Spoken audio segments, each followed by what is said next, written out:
KOPN Columbia 89.5 FM. My name is Mike Hagan. This is Radio Orbit. I'll be back in just a few minutes. I wanna be the name you call to your sick bed. When medicine fails to calm you, I'll be led, holding the light of God, living the dark of man, wrapping my cards in red, kissing your tired hand. I wanna make a toast, but my throat's too raw and red.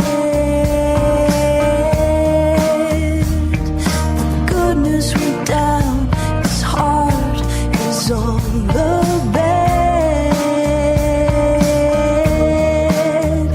They say that the light of God stifles the dark of man. I stand in the shadow, illuminated. Tell you that his voice is just inside your head. I see you hit the water and sink as hard as lead. Honey, rest in the light of God. Honey, those were the darkest days. Copper and Genesis,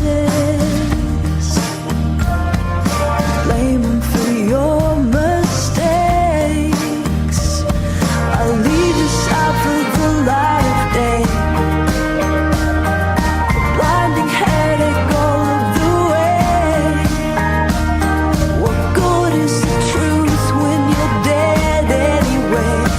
Hey, what did I say? Oh, what did I say? Oh, what did I say? Oh, what did I say? Oh, what did I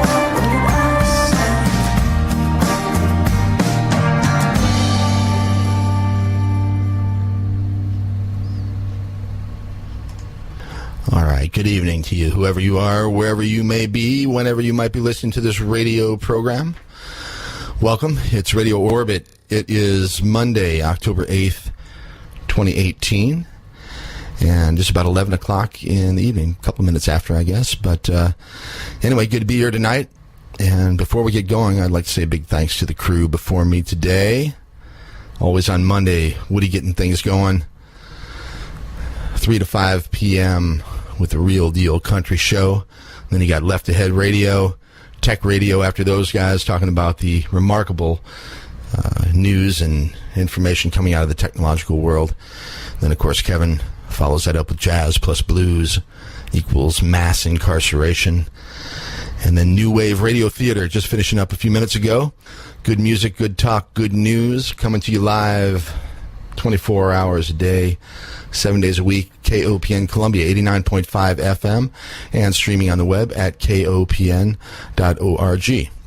All right, it is Mike Hagan and it is Radio Orbit, and every other week on Monday at 11 o'clock we do this program, and we're here again to do it tonight. I would like to give out some contact information. If you want to get a hold of me, you can contact me at Orbit Radio, ORBITRADIO, Orbit Radio at AOL.com. That's right, still use AOL. And you can also go to the website, www.mikehagan.com, MikeHagan.com, and you can get a hold of me from there if you choose. But anyway, if you got something to say or something to share, always interested in seeing what people out there are thinking and listening to and talking about. So if you want to get a hold of me, feel free. I'm real open to talk to people out there if you got the gumption to get a hold of me. All right. Once again, that's orbitradio@aol.com and on the website mikehagan.com. All right. And of course, the show streaming at kopn.org. So lots of ways to find us and get a hold of us. Okay. All right. The music for tonight, which we will be featuring throughout the program, is the wonderful, talented Ray Fitzgerald. And you'll hear more from Ray throughout the program tonight. That first song we heard was called Copper and Genesis. And I think most of the stuff I'm going to play tonight, if not all, will be from Ray's record called Popular Songs for Wholesome Families. And she's a remarkable artist and doing some really great stuff around town. She's got some new projects, I think, at least one that Ray's working on, a little bit more of a rock and roll sort of edge to it. And I'm looking forward to hearing that when she gets ready. But anyway, tonight, Ray Fitzgerald, and I hope you enjoy her music. She's one of my favorites around town, and hopefully she'll become one of yours as well. Okay, tonight's program, we will have at the top of the hour, at the midnight hour, I'll be airing an interview that I did just a couple of days ago on Saturday, as a matter of fact, with a woman whose name is Lyn Ulbricht. And Lyn is the mother of a young man whose name is Ross Ulbricht, and he is, you may recognize the name, some of you may not. But anyway, Ross is sort of a famous or infamous character, depending on your position and what you've learned about the case. But at any rate, he was a young man who created and operated the Silk Road website for just a couple of years, between 2013 and 2015, or maybe it was 2011 and 2013, I forget exactly. But at any rate, just a couple, ran the site for a couple of years. And anyway, if you know the story of Silk Road, it's a remarkable one and a crazy one, and just like a rabbit hole sort of story. But at any rate, this guy was caught right in the middle of it, and he is now serving a double life sentence plus 40 years in a maximum security prison in Florence, Colorado, with no opportunity for parole. And it's a story that I think deserves a little bit of inspection, and I think that you'll find out, if you look at it closely like I have, that it's a remarkably unfair and sad and frightening story, actually, because it shows you what's possible in the United States of America today, things that can happen to you, me, and anybody else. And this guy, Ross Ulbricht, actually made a few mistakes, certainly, but the level of punishment from the state was absolutely out of whack with what the charged crimes actually were. So anyway, we're going to talk with Lyn Ulbricht. That's Ross's mother, and she'll be with us in an interview that I recorded just a couple days ago at midnight. Okay, and I think after that we'll probably open the phone lines for that last hour between 1 and 2.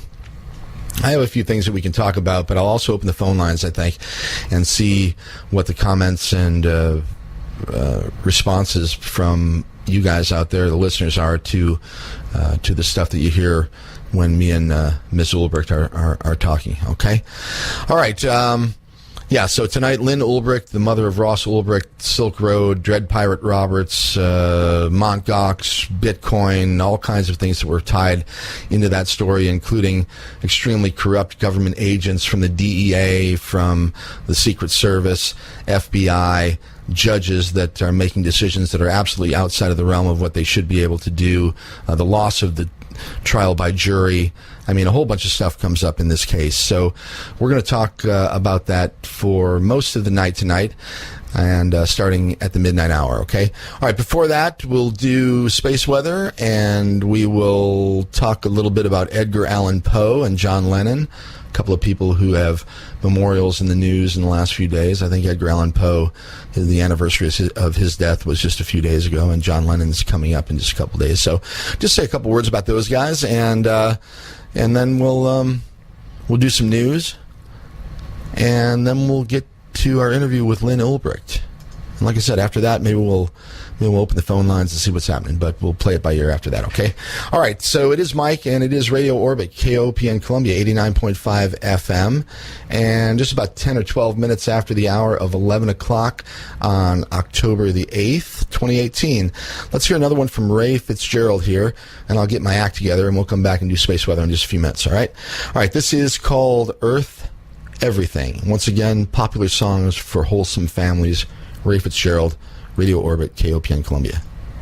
I'll meet you at the 214 for vodka, wine and beer, plus your 2 packs of Camel Whites. I'm gonna quit this year, but haven't yet. So what the hell, I guess I'll smoke all yours. You're a good friend, and you have been for years.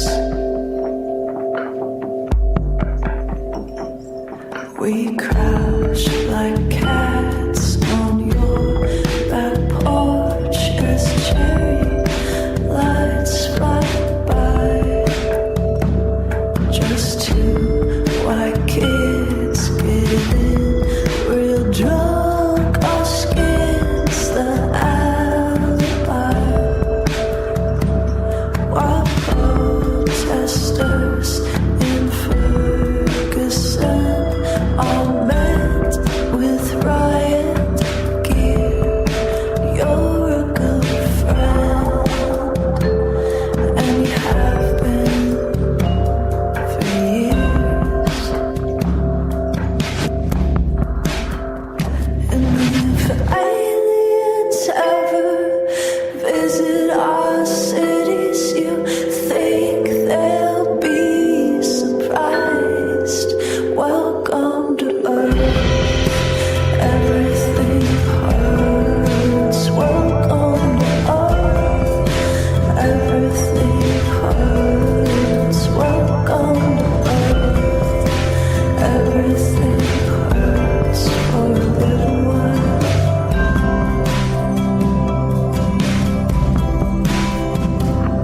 I saw him doing heroin at Iron Mountain Lake.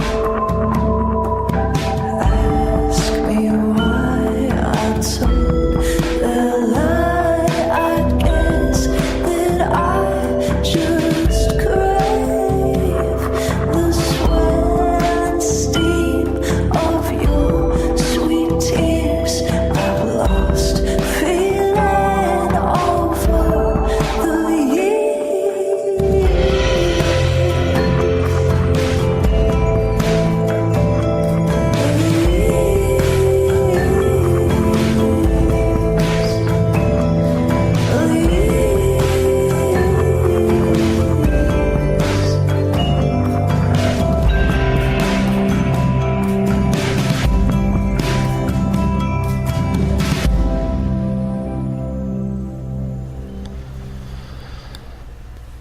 All right, there's a lovely song from Miss Ray Fitzgerald.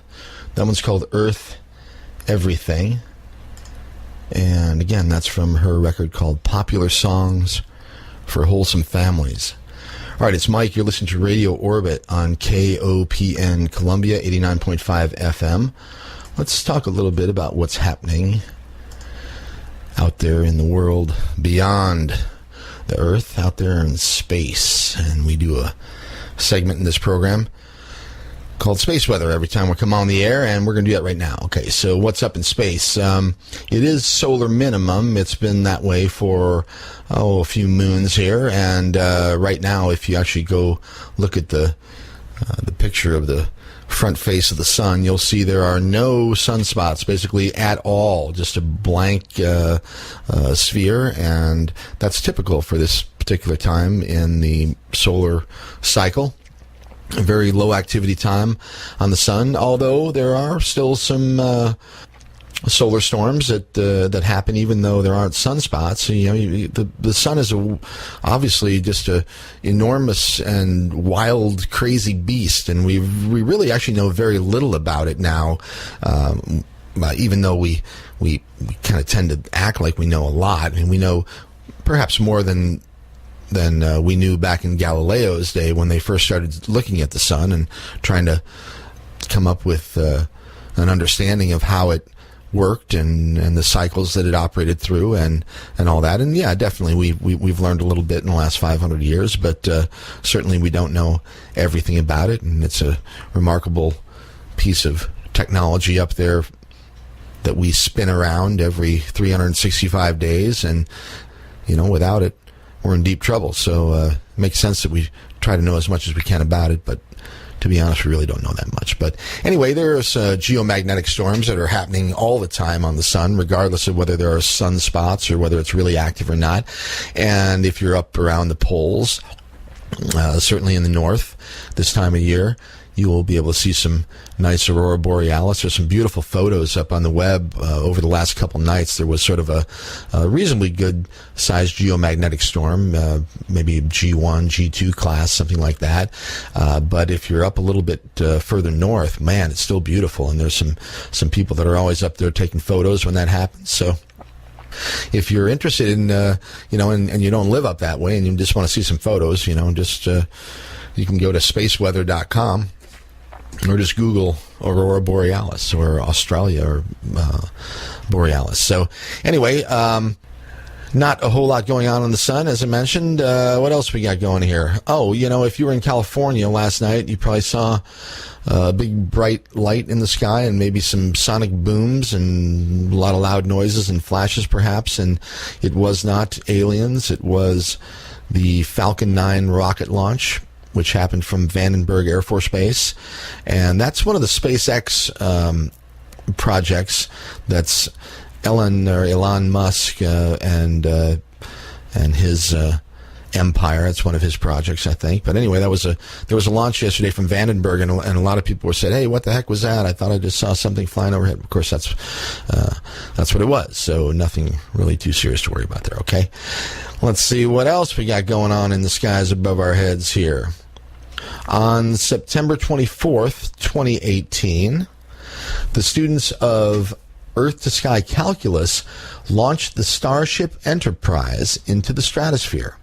And this was a high-altitude cosmic ray balloon that this group of kids did as a project, and they laser-etched the thing with the Starship Enterprise from the Star Trek series. And anyway, they are promoting the project and trying to raise some money for doing it, but kind of an interesting project that we had here. Let's see what else we got going on. Near Earth asteroids. Okay, so we live in essentially a pinball machine, and our planet is spinning around the sun, and 8 other planets. Well, only 7 if you discount Pluto, which I don't, but some people do. But at any rate, there are 9 plus or minus planets that are spinning around our star that we call the sun, and there are also a bunch of moons that are circling around the planets. And we tend to kind of not think about other things other than those, but there's a whole lot of other things flying around out there, many other stars, many other planets now that we know about. In the last 15, 20 years, the planetary archaeologists, I guess I'll call them. But anyway, there's scientists that work with very powerful telescopes and equipment that are actually planet finders, and they identify planets that are circling other stars in our galaxy and certainly in other galaxies. I imagine that you can imagine the same thing happening. So there are lots of things happening out there, and in our own little neck of the woods here, it's not just our planets and our moons. There are asteroids and comets and meteors and bolides and lots of different designations of objects that fly around out there. But they are there, and they're always cruising around, and every once in a while they come really close to us, and every once in a while they actually hit us, and they hit other things. It really is just a cosmic pinball machine out there, and things kind of bump into other things and bounce off and then head in other directions, and it's really sort of an unpredictable situation. So there is a record of the asteroids, or what they call near-Earth asteroids, that are flying around that have been identified. Once they've been identified, they can kind of track them, and then they know next time they come around, and they actually give them a designation. And so, for example, there is one here that is going to fly by us tonight, as a matter of fact, and it is designated 2018 TG2. And I don't know exactly why it's designated TG2, but it's probably the initials of the guy that identified it, and the second one that he did this year, or something like that, because it's very sort of tight community. At any rate, this asteroid is going to pass within 1.3 lunar distances of the Earth. That means it's almost as close as the moon. And in cosmic terms, that's really close. So when something gets, around the same distance from our planet as the moon, then you got to start thinking about the possibilities of it actually hitting, because gravity wells and the variable nature of the effects of an equation like that. When you get real close, the margin of error becomes bigger than the distance between the thing and you, and at that point you say, well, it might hit you. Now, this is a relatively small one. I think it's only 8 meters or so in diameter, so we're talking 40 feet or so. But anyway, like a good-sized house whacking you certainly don't want to be under it if it hits. So anyway, there's a whole listing of these different objects that are whizzing by the planet at any given time, and you can go to certain places and see what they are and where they are and how close they might actually come. Now, the interesting thing to me is not the ones that have been identified, it's the ones that haven't been identified, because the way they identify them is when they come real close, and then somebody says, hey man, something came real close last night, and then they give it the designation. Then the next time that it rolls around, they sort of can expect it. But the ones that you don't expect are obviously the ones that can cause you some trouble if they're of any significant size, and they come close enough to the planet where they actually do get caught in the gravity well and then impact the planet. And this has happened many, many times over the course of history. You can look at the moon and see it in real time, because there's not a lot of vegetation on the moon. In fact, they tell us that there's none, but we certainly know there's water on the moon now. At any rate, there's not a lot of stuff to mask the surface and what's happened underneath, like there is here on the Earth. So when you look at the moon with a telescope, you can see all the craters, and you can see the huge wounds that have been sustained by that object over the course of history. And those craters are not, well, most of them are not generated internally, but externally. And that means that they were generated when something actually hit the moon and created the crater. Now, there are some craters that are actually created internally because of geologic activity, basically, volcanic activity, that kind of thing. But the great majority of the craters on the moon are from impacts, and they call them impact craters. And if you stripped away all the vegetation on the Earth and you drained all the water out of the oceans, you would see a reasonably round sphere that had a bunch of pockmarks on it that looked very similar to the moon. And the reason for that is because over the 4 or 5 billion year history of our planet, in the early days, there were many, many, many impacts. Other objects were hitting the planet that we live on. And it's actually quite likely that many of those impacts actually contributed to the opportunity for life to actually come to fruition here on Earth. There is a theory that was, I guess it was probably in the 50s, in the 60s even, but it was called panspermia, and it's still talked about with quite a bit of confidence in the celestial circles, people that talk about things that are happening outside of our planet here. And anyway, panspermia is basically an idea that the Earth was seeded with organic material and water and basically the necessary ingredients for life, that those things weren't here initially, at least not everything that was necessary, and that some of those things that were necessary for us to actually exist were deposited by other objects that were flying around that actually had impacts with our planet and then left whatever it was that they left, here on the surface. So at any rate, whether that's true or not, nobody knows how the hell we got here, and there's all kinds of competing theories about that, and whether they're scientific or religious or whatever. The truth is that nobody really knows, but panspermia is one of those. But regardless of whether that's a true situation or not, we do know that the Earth has been bombarded in the past by large objects from around our local neighborhood here in the solar system, comets, asteroids, meteors, whatever. And every other planet has too. Now, some people might say, well, how come we're not getting whacked all the time now? And, well, I mean, the obvious answer to that is that we're not long enough to really gauge it. In other words, if a large meteor hits the planet every 5 million years, well, I mean, we just haven't been around to see it, and hopefully we won't. But smaller ones happen all the time, and they're reported and sometimes filmed. There was a couple of things that happened in Russia just a few years ago where dash cams from people driving in their automobiles and a lot of the cameras that were just sort of mounted on buildings and stuff like that witnessed some crazy stuff that happened over the skies in eastern Russia.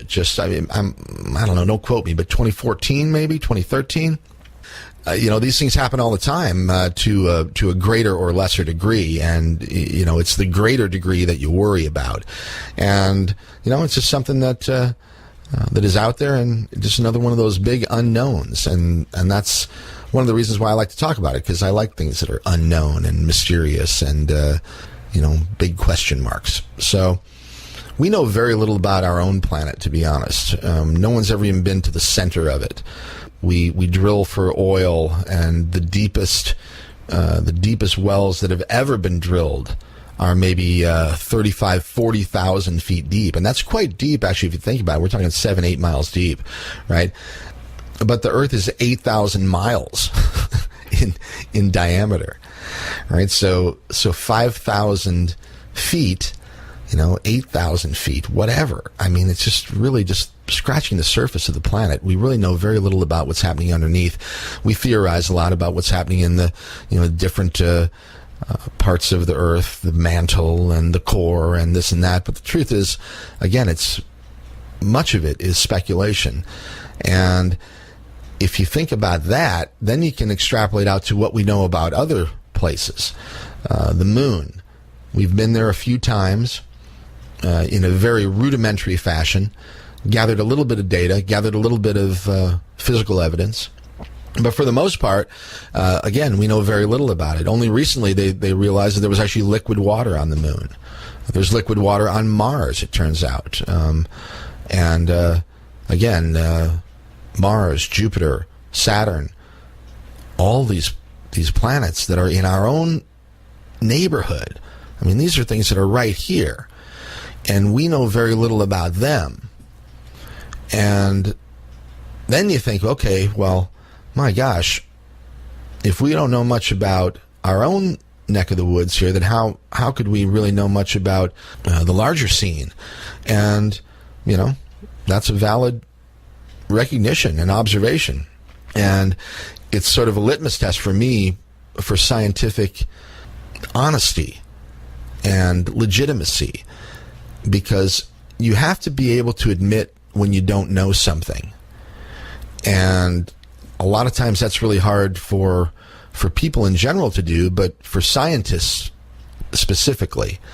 And I am sort of a scientist. I have a mathematics degree, and I have a degree in physics, and I have a great interest in sort of the scientific method and and I'm a very curious person, so I've looked into some things, as deeply as I could, and I can tell you that there's a lot of things that we just don't know, and I'm comfortable saying it. I don't like it, and it's frustrating because, sure, we all want to know what the hell's going on, and, what's going on here, and why are we here, and how did it happen, and where is it going, and, the larger questions. But the truth is, it's really difficult to answer those, and I certainly don't have an answer, and if somebody tells you that they've got one, my advice is to run for the door. Okay. All right, so there's space weather and my little philosophical rant for you in the meantime, all right? Space weather, if you're not listening to this program, you can go online and, there's space.com and spaceweather.com and lots of other places if you really want to get curious. The .gov actually does quite a good job at sharing the information with regard to solar data. There are a number of websites that NASA maintains, and they're really interesting if you're interested in looking at information about the sun. So anyway, as you know, just go out there and do a little internet search, and you can probably find what you're looking for. And if you can't, you can always go to radioorbit.com or mikehagan.com and just scroll down and go to space weather and click on that link, and you'll see what's happening in the skies above our heads. All right. Okay, it is 11:35 or so on Monday, the 8th of October. I'm going to play another song from Ray Fitzgerald here, and then we'll come back and let's see. I guess we'll do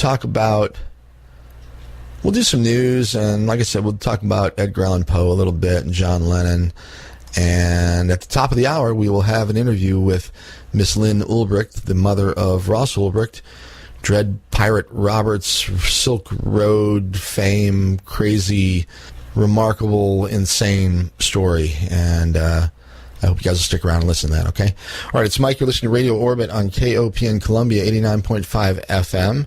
And appropriately, this song is called False Moon. It's Ray Fitzgerald on KOPN Columbia 89.5 FM.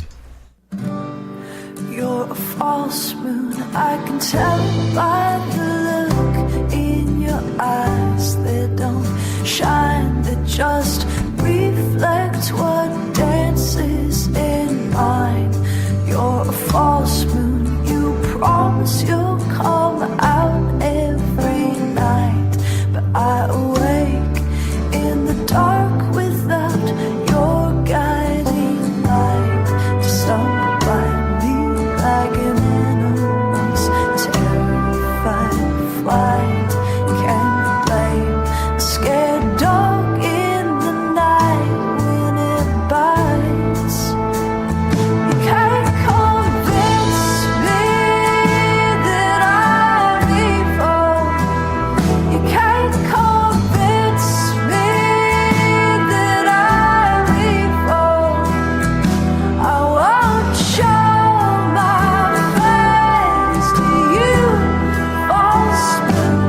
I won't show my face to you. You're fake, and though I read a lot of fiction these days, I'm amazed you didn't know me from a mile away. In sheepskin, I'm too thin to be the creature I claim. Or did you know? I think you play at a serpentine game. I met your kind once at a party we lost all of our clothes. You met my kind once, now we turn and sing do-si-do, do-si-do, do-si-do, do-si-do.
right, that's another one from Ray Fitzgerald.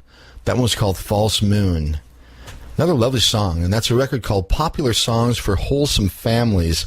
It was released in 2015, and there's a lot of local talent on that record, and I'll talk about that a little bit later, I guess. But right now, I'd like to do I'd like to talk about Edgar Allan Poe. Just for a minute. I know it sounds strange, but one of the things that I like to do on this program is remember people that are no longer with us who, for whatever reason, have made a mark on my life. And obviously, every day, there are people who passed, at some point in the past on that particular day, and they could be remembered for whatever reason. And I think that probably everybody who's been around has something that they should be remembered for. And I don't know about everybody, so I only know about the people that I know about. But this guy, Edgar Allan Poe, was a very influential American writer in the 19th century. He was one of the first authors. I'm not sure if he was the first, but certainly one of the first authors to actually make a living writing. He wrote basically about things that happened around him. And he was a poet. He was a master of the macabre. He wrote stories like The Telltale Heart and The Pit and the Pendulum, The Mask of the Red Death, The Fall of the House of Usher. I love that one. It's one of my favorites, right? Anyway, he also was sort of a pioneer of science fiction. And he had also an entire cosmological sort of work. He had a tremendous amount of personal writings that were dealing with cosmology and creationism, how we actually got here and what we're doing here. Anyway, he's a remarkable fella, and I love most of the stuff that he wrote. And in an interesting twist, it turns out that he is like the great, maybe there's a fourth great, I forget exactly, but the great uncle of my wife, Ashley. And I've been to the Poe family reunion in West Virginia that happens every year. And it is an interesting bunch, even now in the 2020s, or the 2010s, I guess it still is. So anyway, Edgar Allan Poe, very interesting fellow. If you're not familiar and you want to see a little bit about the history of American writing and just a really interesting man, check out Edgar Allan Poe, all right? So anyway, here's to him. Now, John Lennon, we all know who he was, the masterful singer and songwriter, guitar player for the Beatles, and then eventually, did his solo work.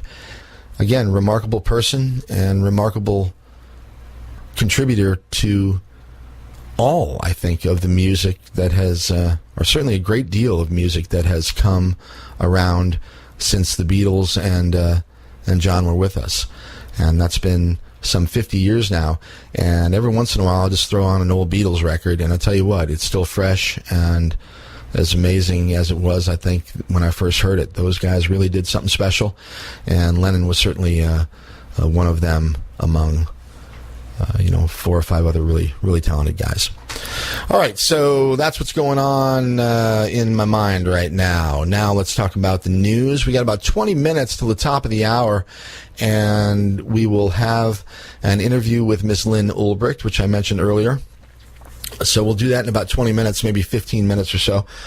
And let's talk about some things that are in the news between now and then. And I like to talk about sort of the tech news, emerging technology, that type of thing. So I've got a couple things here that I would like to mention. So here's a guy, a teenager as a matter of fact. His name is Taylor Wilson, and this story just came out, I don't know, not too long ago. But the kid designed a nuclear reactor that is very small, and something that could convert waste from old atomic weapons or reactors, something that could convert that stuff into power for homes and factories, and maybe one day even things like space colonies or something like that. According to the TED blog, Wilson, who graduated from high school in May, first came to attention at the tender age of 14 after he designed a nuclear fission reactor he planned to build in his parents' garage. He spoke about that at TED 2012 and at a 2013 TED conference in Southern California. Recently, AFP reports that he said, "It's about bringing something old, fission, into the 21st century. I think this has huge potential to change the world." According to the TED blog, he said, "I realize that the biggest problem we face, what all these other problems come down to, is energy." Now, I know what you're saying. Yeah, trouble, nuclear energy, it's going to melt down, it's going to cause all kinds of trouble if there's a problem, right? All right, so this kid actually sort of dealt with that. And listen to what he says here. The blog reports that what Wilson has invented is a small modular fission reaction that can be built in factories and shipped anywhere they are needed. The reactors are installed 3 meters underground, which makes them safer from the perspective of counterterrorism than reactors that are built above the ground. They're also molten salt reactors, meaning that they can run on the waste from old nuclear weapons and thus make it possible to find a way to use the material from weapon stockpiles. Another safety issue from the counterterrorism perspective. Now get this. Wilson explains that one of the problems with traditional nuclear power plants is that they need refueling after running for about 18 months. But the young inventor's small modular fission reactors can run for up to 30 years without the need for refueling. The advantage from this is that they can run as a closed system when they are in use, and thus they can be yet another safety. According to Wilson, after 30 years, the reactors can just be sealed up and discarded. So anyway, it's sort of interesting, and the fact that they use molten salt is interesting too, because it won't melt down. The reaction will stop once it leaves the containment facility. So anyway, interesting story there. Maybe a new angle on atomic energy. We'll have to see. What else we have here? Tim Berners-Lee. I don't know if you know who he is, but very interesting guy. He's made some remarkable predictions and wrote some remarkable papers in the past. But anyway, listen to what Tim Berners-Lee has to say here recently. This is from a website that's called Fast Company, where I get some of the news that I read. Anyway, here's the exclusive. Tim Berners-Lee tells us how his radical new plan to upend the World Wide Web will work.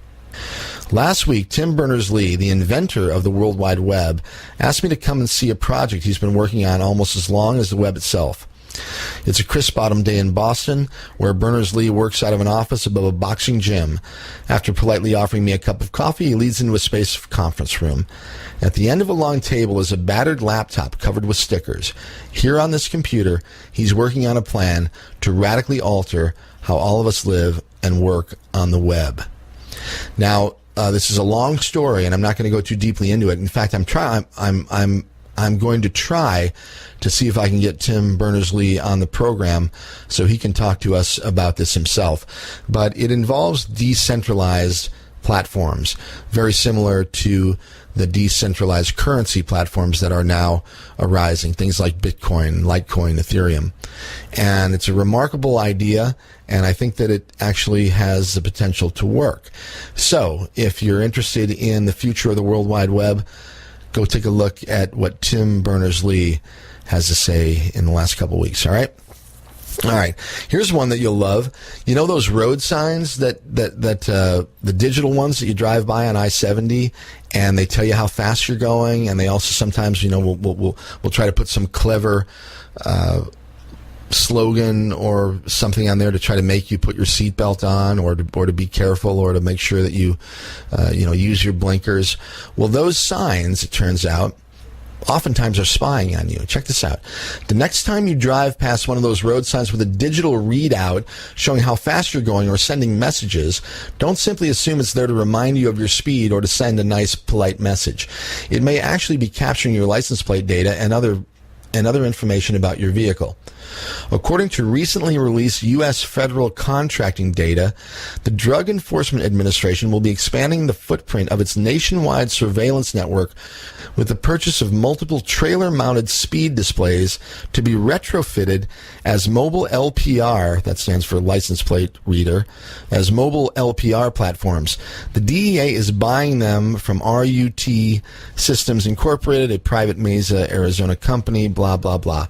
All right, now this story is actually quite relevant to what we're going to be talking about later in the program, and it has to do with privacy and freedom and surveillance.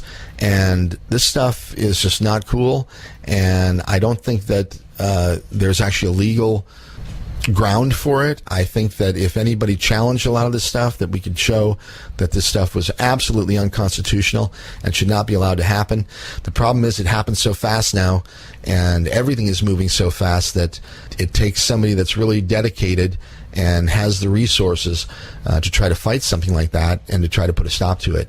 So it's something that you kind of got to imagine is going to be around, unless something radically different comes along to change that. Okay, so anyway, you're being watched all the time, even when you're driving your car and you think that the sign is just telling you how fast you're going. All right, okay. Scientists have connected the brains of 3 people, enabling them to share thoughts. Okay, this is from Science Alert. Neuroscientists have successfully hooked up a 3-way brain connection to allow 3 people to share their thoughts, and in this case, play a Tetris-style game. The team thinks this wild experiment can be scaled up to connect whole networks of people, and yes, it's as weird as it sounds. Okay, I'm not going to read any more. All right, if you're interested, all these stories that I'm mentioning, you can go onto the internet, and if you go to MikeHagan.com, that's my name. My name is Mike Hagan, Hagan. And if you go to MikeHagan.com, you can go to a menu sort of image on the left-hand side of the front page of my website. And if you just scroll down a little bit, you'll see something that says Radio Orbit Forum. And if you click there, it will take you to a Reddit site, which is the subreddit for Radio Orbit.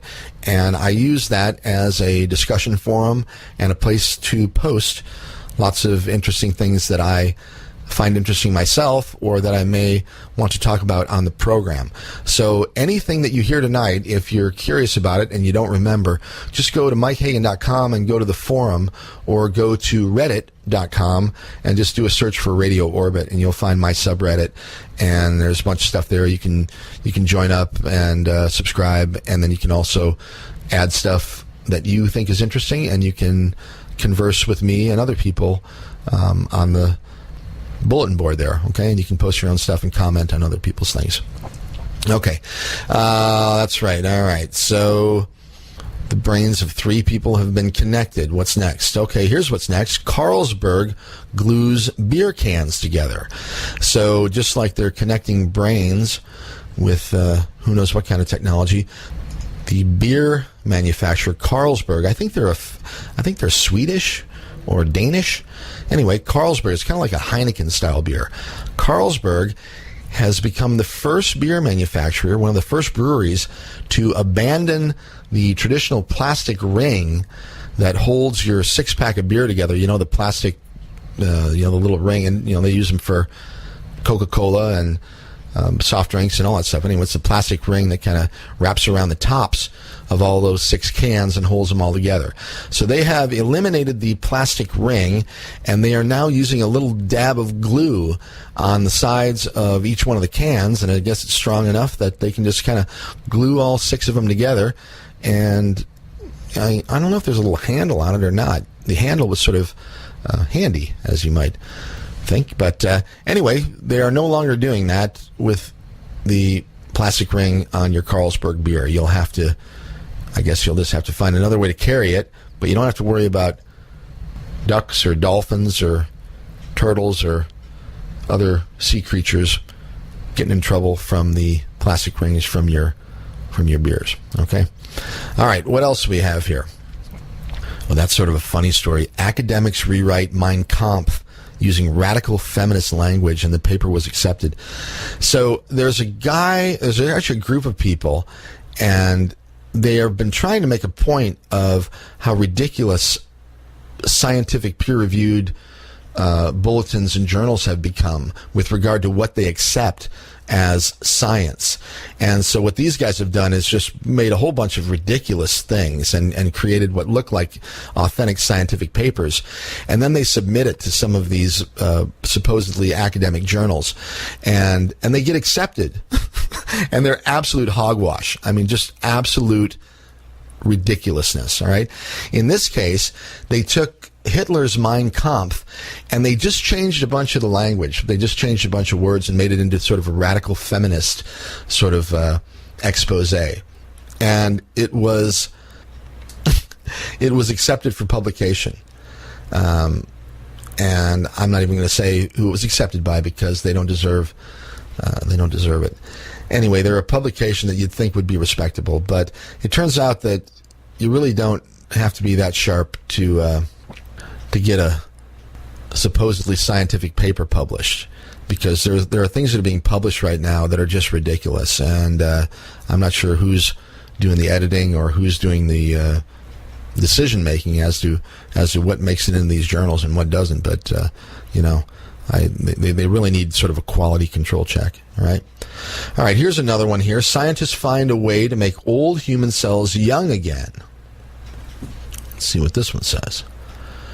Scientists have discovered how to make old human cells young again through rejuvenation. It's an exciting discovery that could change the way humans age.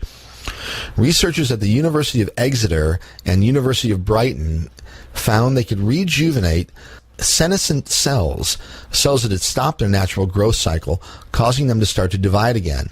The experiment found they not only look younger, but they also behave like younger cells. When I saw some of the cells in the culture dish rejuvenating, I couldn't believe it. These old cells were looking like young cells. It was like magic, researcher Dr. Eva Latour said. I repeated the experiment several times, and in each case the cells rejuvenated. I am very excited by the implications and the potential for this research. So, another very interesting story there, although I have seen things like that in the past that somehow seem to just sort of fade away. Just sort of like it's big news, and then all of a sudden it's no news, and you never hear about it again. So anyway, hopefully we do hear about it, the rejuvenation of our cells again, and maybe we can come up with some solution for this big problem that we all have called aging. All right, I've got time for one more story here before we go to the top of the hour and get with Miss Lyn Ulbricht, but I would like to read a story about her son. And this article is from coinjournal.com, and the title is Josh and Ross, the government doesn't care about you. The U.S. government doesn't care about your losses. They don't care if you get scammed. What they do care about is their own power keeping it and controlling you. There is no better illustration of that than the disparity in the sentences of Ross Ulbricht and Joshua Homera Garza. It's been 3 years since Garza's actions and even longer since Ulbricht's arrest, so a recap is in order. But let's just put it this way. Ross Ulbricht is serving 2 life sentences plus 40 years without the opportunity of parole. Josh Garza, 10 years. His crimes, if they were laid out one next to another and you had to compare the two and didn't know the names on the top, you would consider Josh's much more serious. And that is basically the topic of the next hour of this program. We're going to talk about Ross Ulbricht, about the Silk Road website, and about the implications to democracy, freedom, privacy, the rights of the individual, the rights to a jury trial, the rights to question your accuser, the things that are American, things that have made America different from many other countries over the last 200 years, things that have been unique and important in maintaining freedom, liberty, privacy, and and happiness, really. And it's sort of a sad situation because things have changed a great deal in the last 60 years, 50 years, certainly since Kennedy was killed. But the last 18 or so, 17, since 2001 and 9/11, there have been some major things that have happened then as well. So anyway, we're all in the middle of it, and I'm not sure what we do about it, but certainly we should be aware of the things that are happening and talking about them and doing our best to help people who need help if we can help them. And that's basically what this interview and discussion is going to be about with Lyn Ulbricht. It's basically about what it is to be an American and how can we save the Bill of Rights and our ability to be free and to be private and to be happy. All right, this song is from Ray Fitzgerald, and it is called Lost in Ukrainian Village. We'll be back at the top of the hour A good doctor told me with Lyn Ulbricht.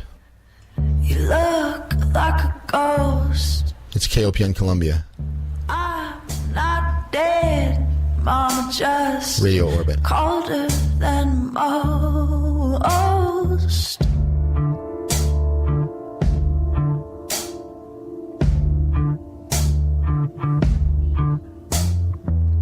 Walking through Chicago, staying with a friend. Think about the poison of comfort, the sun on the skin. Oh,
All right, this is another nice one from Ray Fitzgerald. That one's called Lost in Ukrainian Village. It's Mike Hagan. You're listening to Radio Orbit on KOPN Columbia 89.5 FM. It's just about 5 minutes after midnight on the 9th of October, 2018. And we're going to get right to my interview here with Miss Lyn Ulbricht. My guest tonight is Miss Lyn Ulbricht. Lyn is the mother of Ross Ulbricht, a young man who at 31 years of age was sentenced to double life without parole, all for nonviolent charges associated with the creation of the Silk Road website. No victims were ever named at trial. It's a remarkable story and one that we're going to delve into this evening. Right now, as a matter of fact, I'd like to say hello to Lyn Ulbricht. Hi, Lyn. Thanks a ton for coming on Radio Orbit. Well, hey, Mike, thanks so much for having me. Great to talk to you. You're welcome. I appreciate you taking the time. And before we get too deeply into it, I would like you to just tell my audience a little bit about yourself, maybe just where you're from and just a little bit of background so they know who we're talking to here. Sure. Well, I grew up in New York, but ended up spending, I guess it's really most of my life at this point, in Austin, Texas, where we raised Ross and his sister. And I have actually a journalism degree from University of Missouri in Columbia, where you are right now. Yeah, that's remarkable. Yeah, and also have been an entrepreneur. My husband and I both. We still have a business. And, pretty independent people who, want to go about our business and, regular people. And so we lived in Austin, and it was a lot different then. It was very laid back and a nice place to raise kids. I spent a little time in Austin. It's a beautiful city. Yeah. It has gotten a lot bigger, but... Yeah, I haven't been there for quite some time. But so Ross grew up there in Austin? Yeah, so Ross grew up in Austin, and, Ross has just been a joy, really, throughout his whole life. This has been a horrible trial for us, but, Ross himself was a joy to raise. He was an easygoing, sweet kid, very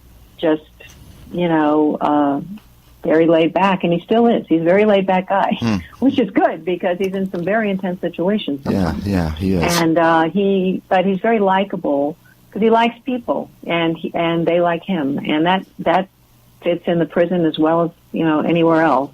And so it's been good because Ross has some people in the staff of the prison as well as many people and with inmates who really like Ross and care about him. And so and don't think he should be in there. And he's got a really easygoing, pleasant personality. He's very funny. He's very funny and fun loving. Lots of fun to hang out with. You'd like him, Mike. I'm sure I would. Sure. What kind of schooling did he have? What kind of education did he have?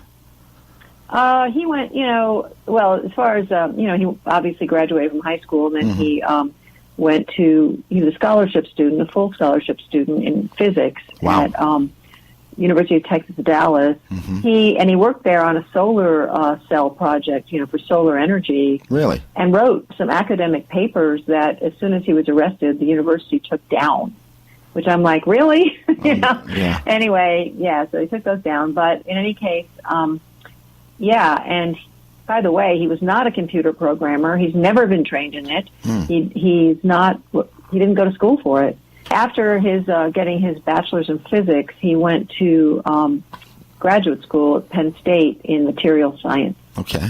And that's where Ross really became on fire for freedom because he worked in the Ron Paul campaign at Penn State. Right. And got turned on to Austrian economics and von Mises and all of that philosophy. And so that was probably around 2007 or 2008 when Ron Paul was running the first time. Well, the 8 campaign, right, exactly. Okay, I was a strong advocate of Dr. Paul as well, and I think it was really unfortunate that he didn't get more attention. I think the country would have went in a different direction over these last 15 years. So. Oh, absolutely would have. Yeah. Okay, so Ross is at Penn State and working on material science. Yeah, and he actually put himself through grad school. And it really upset me when the judge in her sentencing threw in, Ross being privileged, as if that justified her draconian sentence.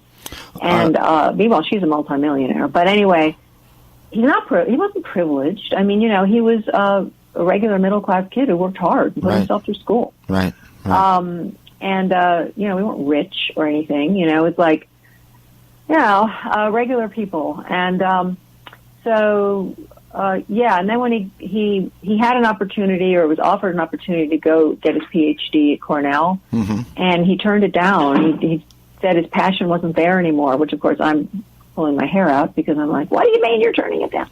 But he really felt strongly that his passion and his just what he thought was important lay in liberty and free markets and really the potential for cryptocurrency and financial freedom, which, he was Bitcoin. He was starting to tell me about this thing called Bitcoin. Right. And in fact, I said, should I get some? And he goes, no, Mom, it's too volatile. And meanwhile, it's like under $1, and I'm like, oh, God, that was really not good. Well, but anyway. Yeah, and I'm sure we'll get into it a little bit more deeply, but I think Bitcoin is a big part of the story, much more than what Ross actually did or didn't do himself. But it's why Ross is in there, I believe, in getting. I mean, I shouldn't say in there at all, but it's why he got this thing. Is that right? That's what you think? Talk about that. I think so. Yeah. Okay. All right. So before we get to that, let's talk real briefly, if you could, for people who aren't really familiar with the Silk Road, because eventually Ross got involved or started the website called the Silk Road. Is that correct? Yeah. He created a video game based on free markets and all of these principles to try to have it get out there and have people have an actual experience of it through a video game. And he even had a designer ready to go and everything, but it fell through. Okay. And so then he turned to the internet and created this website, Silk Road. And he did not create it as a drug website. Right. He he wasn't a druggie, that's not his thing. He created it as a platform that would be private and anonymous because, we're as you can see, I'm sure you're aware, the surveillance state is encroaching on all of us. And, he felt that and wanted people to be able to buy and sell things as long as they didn't hurt somebody else. It was a free choice, privately. Right. And so it was anonymous. But because it was voluntary, things were prohibited. It wasn't totally open market like many of the dark websites. It did have restrictions such as child pornography was not allowed, stolen property, assault weapons, violent services. There were many things, things that harmed or defrauded. Understand. Yeah. So there was a standard, and actually Curtis Green, who you may know, he's putting out a book. He was a high-level administrator on the site. That he would spend day after day after day patrolling the site to find things that hurt people and defrauded them. Right. Now, the libertarian view is that drugs are a choice. If you want to do drugs, and you're an adult and all that. Now, it's hard to regulate as far as how young someone is. However, in order to get on this site, you had to know how to use Tor, the Tor router. Right. I still haven't figured that one out. You had to open up and fund a Bitcoin account because the only means of exchange was Bitcoin. And, you had to have a pretty, it was not easy necessarily to get on there unless you were, so it wasn't as accessible as, say, Amazon or eBay or something like that. And, Lynn, for a moment, just for my listeners who aren't aware, a Tor browser or a Tor network is what they call an onion router. And basically it's a way to move traffic from one site, one IP address to others, and kind of bounce it all around the planet, so that it's very difficult to kind of find out where the signal originates from. So that's what Tor is, and it's used by many people now. It's actually quite popular and quite handy as well if you don't want to be tracked with everything that you do. Oh yeah, dissidents around the world use it. Journalists use it. The government in their papers about Ross said, if you use Tor, you have criminal intent. And this is how they see it. Right. They want to know everything about us. Yeah, but that is absurd. And it's not true. Oh, okay, so eventually the Silk Road gets rolling, and it gets kind of big, or bigger than Ross probably imagined that it would get, and probably pretty hard to manage, I guess. Yeah, especially if you're not a computer programmer. actually, as far as the details about how it all unfolded, I'd really recommend that people just start following something we've already posted called Railroaded. Yes. Which is a narrative of the record. It's all based on public record, government documents, all kinds of different things that lay out the story that, Ross says is the story and that the record says is the story. Basically, that Ross created the site, got out, it got to be too much, and but was lured back in at the end. And, look, I'm not saying Ross didn't make mistakes. From my perspective, he did definitely make mistakes. Right. He was young. He was 26. He was very idealistic and zealous. He's matured. He's 34 now. Right. And he's had a lot of time to think. And, he's still totally a liberty guy. Yes. But he's matured. And to put anyone, and I don't even just mean Ross, because he recently we published a picture that he organized to have taken of himself with several other inmates in this prison, maximum security prison where he is now. They're all nonviolent, are serving life for nonviolent drug offenses. Yeah. So there's a lot of people in the criminal justice system now who are nonviolent, and they have life sentences, and they life sentences have quintupled. I know, it's unbelievable. The drug war. It's really alarming. It's a terrible thing, and it's so destructive. That judge gave him life. Yeah. Lyn, let's give out the website right now. If you want information, like Lyn's saying, if you really want to get into the details of the story, you can go to freeross, FREEROSS.org. That's freeross.org. And if you go to my site at mikehagan.com, you'll see a photo on the front page there of Lyn and Ross and a bunch of links underneath there where you can connect with Lyn's website, and you can read as much as you'd like. There's all kinds of interviews there. There's a tremendous amount of information. And there's also a link to a petition that that we could talk about, Lyn. Let's at least mention that right now. Great, thank you. If you go to the homepage of freeross.org, it's a big banner for the petition. You can click and go right to it. There's also a banner for Railroaded, this thing, which is also an audio, by the way. It's not, you can just sit and listen to it. Right. So, but anyway, the petition, yes. What is the petition for exactly? It's for asking President Trump to commute Ross's draconian sentence, basically. And so, because once you're in prison, getting an actual pardon is it's only happened once that I know of. And, but a commutation, the difference is you can't vote and you're still a felon. You can't vote and you can't own a firearm in the United States. Okay. So, but he would be a free man. Right. He would be out, depending on, the commutation, but if it was time served, for example. Mm-hmm. That would be, he's done 5 years. He's not a threat to anyone. Anybody who's in that prison will tell you that. Right. It's a waste of taxpayer money. It's a waste of a life and a valuable life. And it's, there's so much of this. I mean, I don't mean Ross is the only one. It's not unique. That's right. But he happens to be my son, and I'm focusing on him right now. Right. But honestly, I feel the same way. I mean, we helped another inmate get a petition up with his mom. She didn't know how to do it, that kind of thing. We're helping as much as we can. I'm stretched pretty thin. But I feel like, when you get to know the families and you get to even know the inmates, because some of them, when they have visitors, we're all in the same visiting room, this is un-American. This is a sick thing. This is a totalitarian thing. Yeah. And I just, feel very passionately about it. It's personal. But, people need to understand what's really going on. So this petition, basically the sentence set a precedent for excessive sentencing in this country. It's terrible. And by reversing, commuting his sentence, it will set a precedent the other way to say, hey, people change. Especially nonviolent. People change. They mature. Second chances. This should be a country of second chances. If you prove yourself. And, it's just, in a federal system, there's no parole. Right. It's done. Right. You cannot get out. Right. Except for things like commutation. Well, his sentence compared to what he was actually charged with and actually convicted of, I mean, is completely out of line with similar cases and precedents that have been set before. In fact, there are a number of cases that you list on the website that mention some other men, and there may be some women in there, I forget, but people who have been charged with similar crimes, and the sentencing is absolutely ridiculous when compared.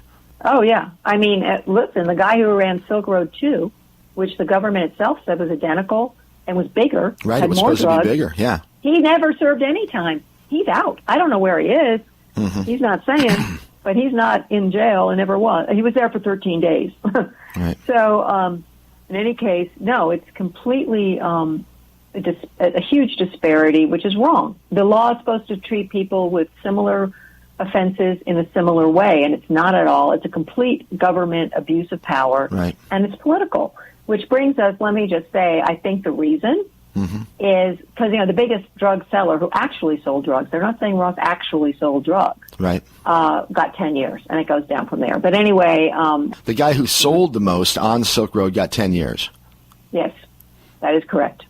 And Ross essentially did nothing but operate the website for a particular period of time, and not even a platform. And Ross didn't operate the website in its entirety toward the end either, did it? Weren't there some other people involved?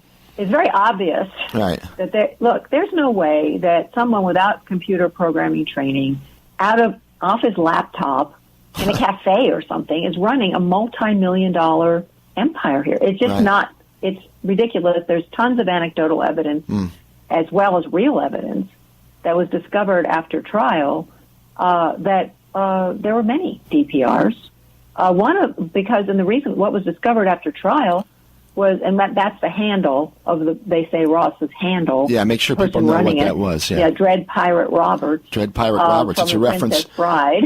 And I wanted to comment on that actually because that choice of nickname alone or moniker is sort of indicative because that character, it's a brilliant movie actually, a very fun and funny movie, but the character Dread Pirate Roberts in The Princess Bride is actually a very sort of comical, fun-loving, sort of lovable character, certainly not someone who's out to cause a whole lot of trouble. I mean, he was a little bit mischievous, but Well, the whole idea with it, though, was he would pass the baton. That's right. To the next Dread Pirate Roberts. That's right. It was never, the whole point of it was there was not one. And what happened was, what was discovered after trial, because the government dumped so much material on the defense that they kept reading through it after trial, was that someone from the Dread Pirate Roberts account logged into the Silk Road forum after Ross was in solitary. Oh, my gosh.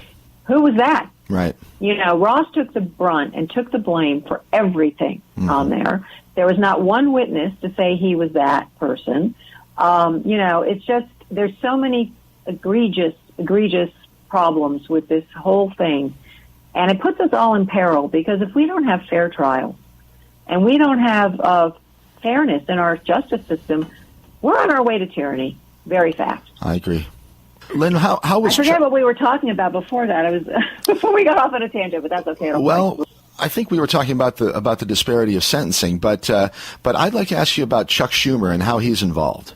Oh yeah, that is what I wanted to talk about actually, because I said it's political. Yes. Okay. Okay. So Senator Chuck Schumer, who is on the Senate Finance Committee and the Banking Committee, he's very much embedded with the financial powers out of New York. Right. He was behind and called for the takedown of Bitcoin, the crackdown on Bitcoin, and get the Silk Road down. He was, huge grandstanding on the steps of the courthouse, blah, blah, blah. Of course. And so he was behind it, the whole thing happening and getting this kind of impetus and getting this frantic. It's very interesting if you look at Railroaded, because it goes into all of the different characters involved with the investigation, and it's pretty fascinating. But anyway, so he Preet Bharara, who was fired by President Trump, but Preet Bharara was the lead prosecutor in the case. Was he Homeland Security? No, Preet Bharara was the United States Attorney for the Southern District of New York. So he's the lead prosecutor. He no longer has that job. I see. But Schumer was responsible for giving him that job. It's a very powerful position, as well as Schumer was his special counsel for about 5 years. They're very close associates and collaborators. Okay. The judge, Forrest, was recommended by Schumer to Obama for the bench. Ross was brought back from California, where he was arrested and lived, to New York, Schumer's state, to be tried. Why wasn't he tried in California? Because I guess Schumer wanted him in New York. So purely there political. really isn't there's no reason for New York to be able to basically extradite, although it's not a country, but, bring him back, except the Southern District and Schumer wanted it. Right. And that's what I'm saying. It's very political and cozy. And, oh, God, what was I going to say the last thing? Can't remember now.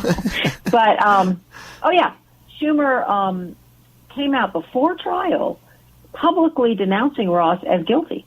He said to Eric Holder, the Attorney General, "Congratulations, you got your man." Jeez. I'm like, excuse me? Unbelievable. We haven't had a trial. What happened to the presumption of innocence? Right. So now we're guilty until proven innocent. I'll tell you what, and that's that the was way the it's- whole theme for the whole thing. It was all stacked against him, and it is every single defendant. Every defendant has everything stacked against them if they choose to go to trial. That's why 98% of accused people are bullied and threatened by prosecutors, and they often will not go because they're told they're going to lose and get a worse punishment than if they just serve whatever time, even if they're innocent. And we're losing trial by jury. It's a huge problem. And so anyway, Chuck Schumer basically tainted the jury pool, which was in New York. He's the senator there saying Ross was guilty even before trial. Right. Unbelievable. All right, we're going to take a little break, I think, here, and we'll come back with Lyn Ulbricht in just a few minutes. It's Mike. You're listening to Radio Orbit on KOPN Columbia, 89.5 FM, and we're going to hear a song here from Ray Fitzgerald. Take a little break. If you want to go grab a soda or a beer or a glass of wine or a whiskey or have a smoke or whatever, now's your chance. This one is dedicated to the mother chucker. This is called Dark Man. It's Ray Fitzgerald on Radio Orbit, KOPN Columbia.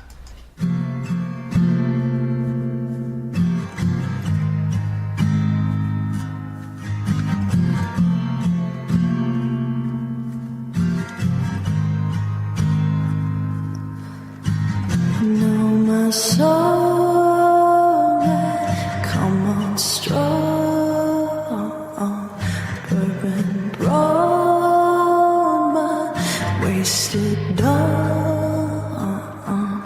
You know I'm gone before I'm on. Something's wrong, I think something's wrong.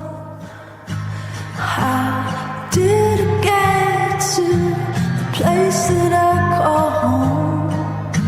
Food in my stomach without a broken bone. I know where I've been, but not sure where I've gone. Did I come here all alone? My father was a very dark man, and that dark man was my best friend. I raised his kids Christians, and now we're tattooed against. My father was a very dark man, and that dark man was my best friend. My mother raised his kids Christians, and now we're tattooed against.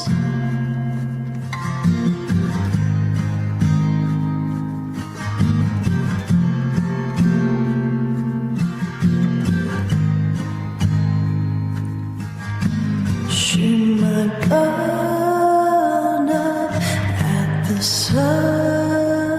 Am I too young to have some fun? No one's coming.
And once again, the remarkable Ray Fitzgerald.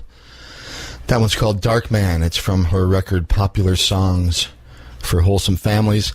It's Mike. You listen to Radio Orbit on KOPN Columbia 89.5 FM. It's about 12:30 now in the AM on the 9th of October, 2018. We're going to get right back to my interview with Lyn Ulbricht.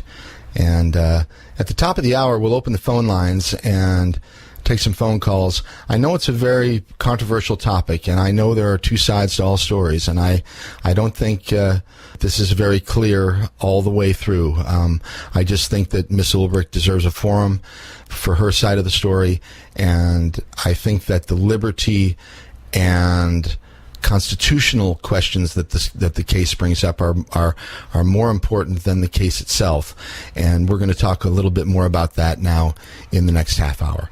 It's Mike. This is Radio Orbit, KOPN Columbia, and this is Lyn Ulbricht. I'd like to mention again the website for the petition. So let's once again say freeross.org. And once again... /petition. You can just go /petition after that and go right to it. Okay. Or the website, and there's a banner, just another step, but, you know. Right. I'm going to look right now, but I think we have over 87,000 signatures. Incredible. 87. And yeah. It's only been live for a couple weeks, hasn't it? Oh, no, it's been, I think it was, when was it? I think it's been since July 13th. Okay, so it's been a couple months. Still pretty remarkable, almost 100,000 people. Pretty good, yeah. And we're going to get some more for you, hopefully, in the next few days you. here, because I'm going to make sure that as many people hear this program as possible. So, thank you. I definitely want, my goal is 500,000, but six figures at all would be, significant. Well, I think we'll make it. I think so. People... Every day, people are signing it that hear about this. Because the thing is, you may say, oh, Silk Road was really bad. Get it. I get that. Or Ross is really bad. Although, I urge people to learn the full story. Right. But for a nonviolent first-time offender to get this kind of sentence, that's wrong. That is a cruel and unusual punishment, which is a violation of the Eighth Amendment of the Constitution. And it needs to be changed. It's wrong. And this, by commuting Ross's sentence, this will help change that for many people, not just, he happens to be high profile, but there are many thousands. There's 17,000 nonviolent people with a life sentence now in the United States. That's amazing. One of the notes that I had here that I'd like to talk about at some point is the so-named prison industrial complex. And yes, how, I would love to talk about that. Yes, and how that sort of plays into all of this. Yeah. Well, what I've learned, and I've learned it up close and personal, unfortunately, I really didn't think about that before Ross was arrested, and I don't think most people do. But there is a gulag being grown in our country. The prison population is larger than 4 states. It's bigger than 4 states in the United States. Aren't there, I think, some 2 or 3 million people incarcerated in this country? I think between 2 and 3 million.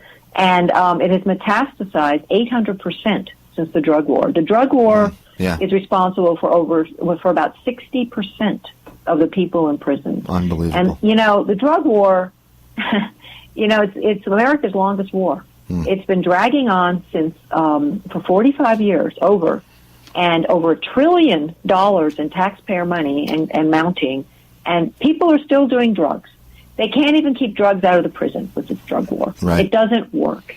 And so it's like, but I think even the government, as inefficient and as sometimes very stupid as they are, knows this. Yeah. I don't think that's why they continue to wage the drug war. I think it's about power, shredding our constitutional protections, and money.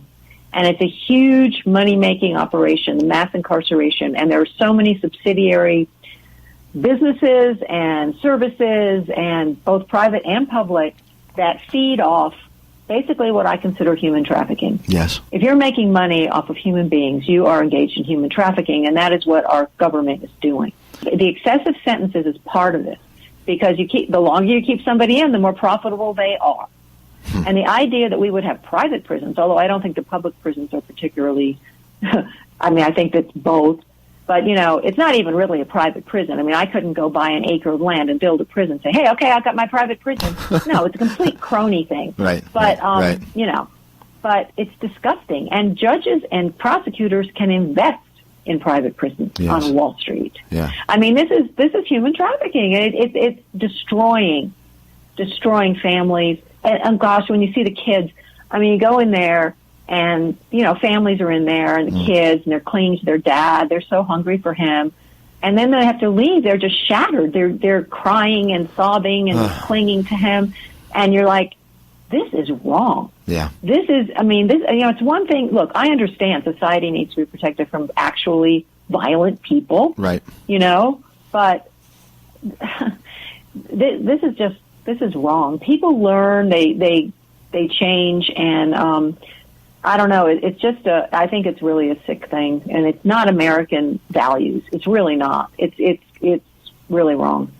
Yeah, I agree completely. And you mentioned the Eighth Amendment a few minutes ago, and I was thinking in this case, there are a number of constitutional amendments that have been violated throughout this whole story. That's true. The Fourth, of course, comes to mind right off the bat. Yes. Absolutely. Let's talk a little bit more, if you don't mind, about privacy. And, I'd also like to mention that there are some very shady operations that the FBI was involved with in this case, and a lot of which I don't think has even been resolved yet. Maybe it has or maybe it hasn't. But I mean, there was all kinds of real shady things going on the side that had nothing to do with your son, and people walked away with a whole bunch of money. Yeah, and there's still a lot of money unaccounted for. Well, there were two corrupt agents. One was DEA. The other was Secret Service, also working for the NSA, had all the NSA abilities. My and gosh. they were at the core of the investigation in Maryland. And they had access to the site. They had unfettered access, keys to the kingdom. They could change anything on the forum, marketplace. They could commandeer accounts and act as any account, including Dread Pirate Roberts.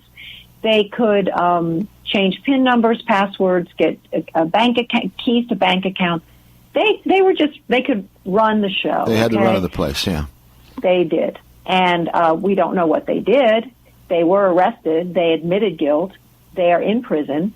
But all of their emails are still encrypted. The government did not make that, a contingency for their, for anything. I mean, they managed to bully everybody else into everything, but they didn't get that.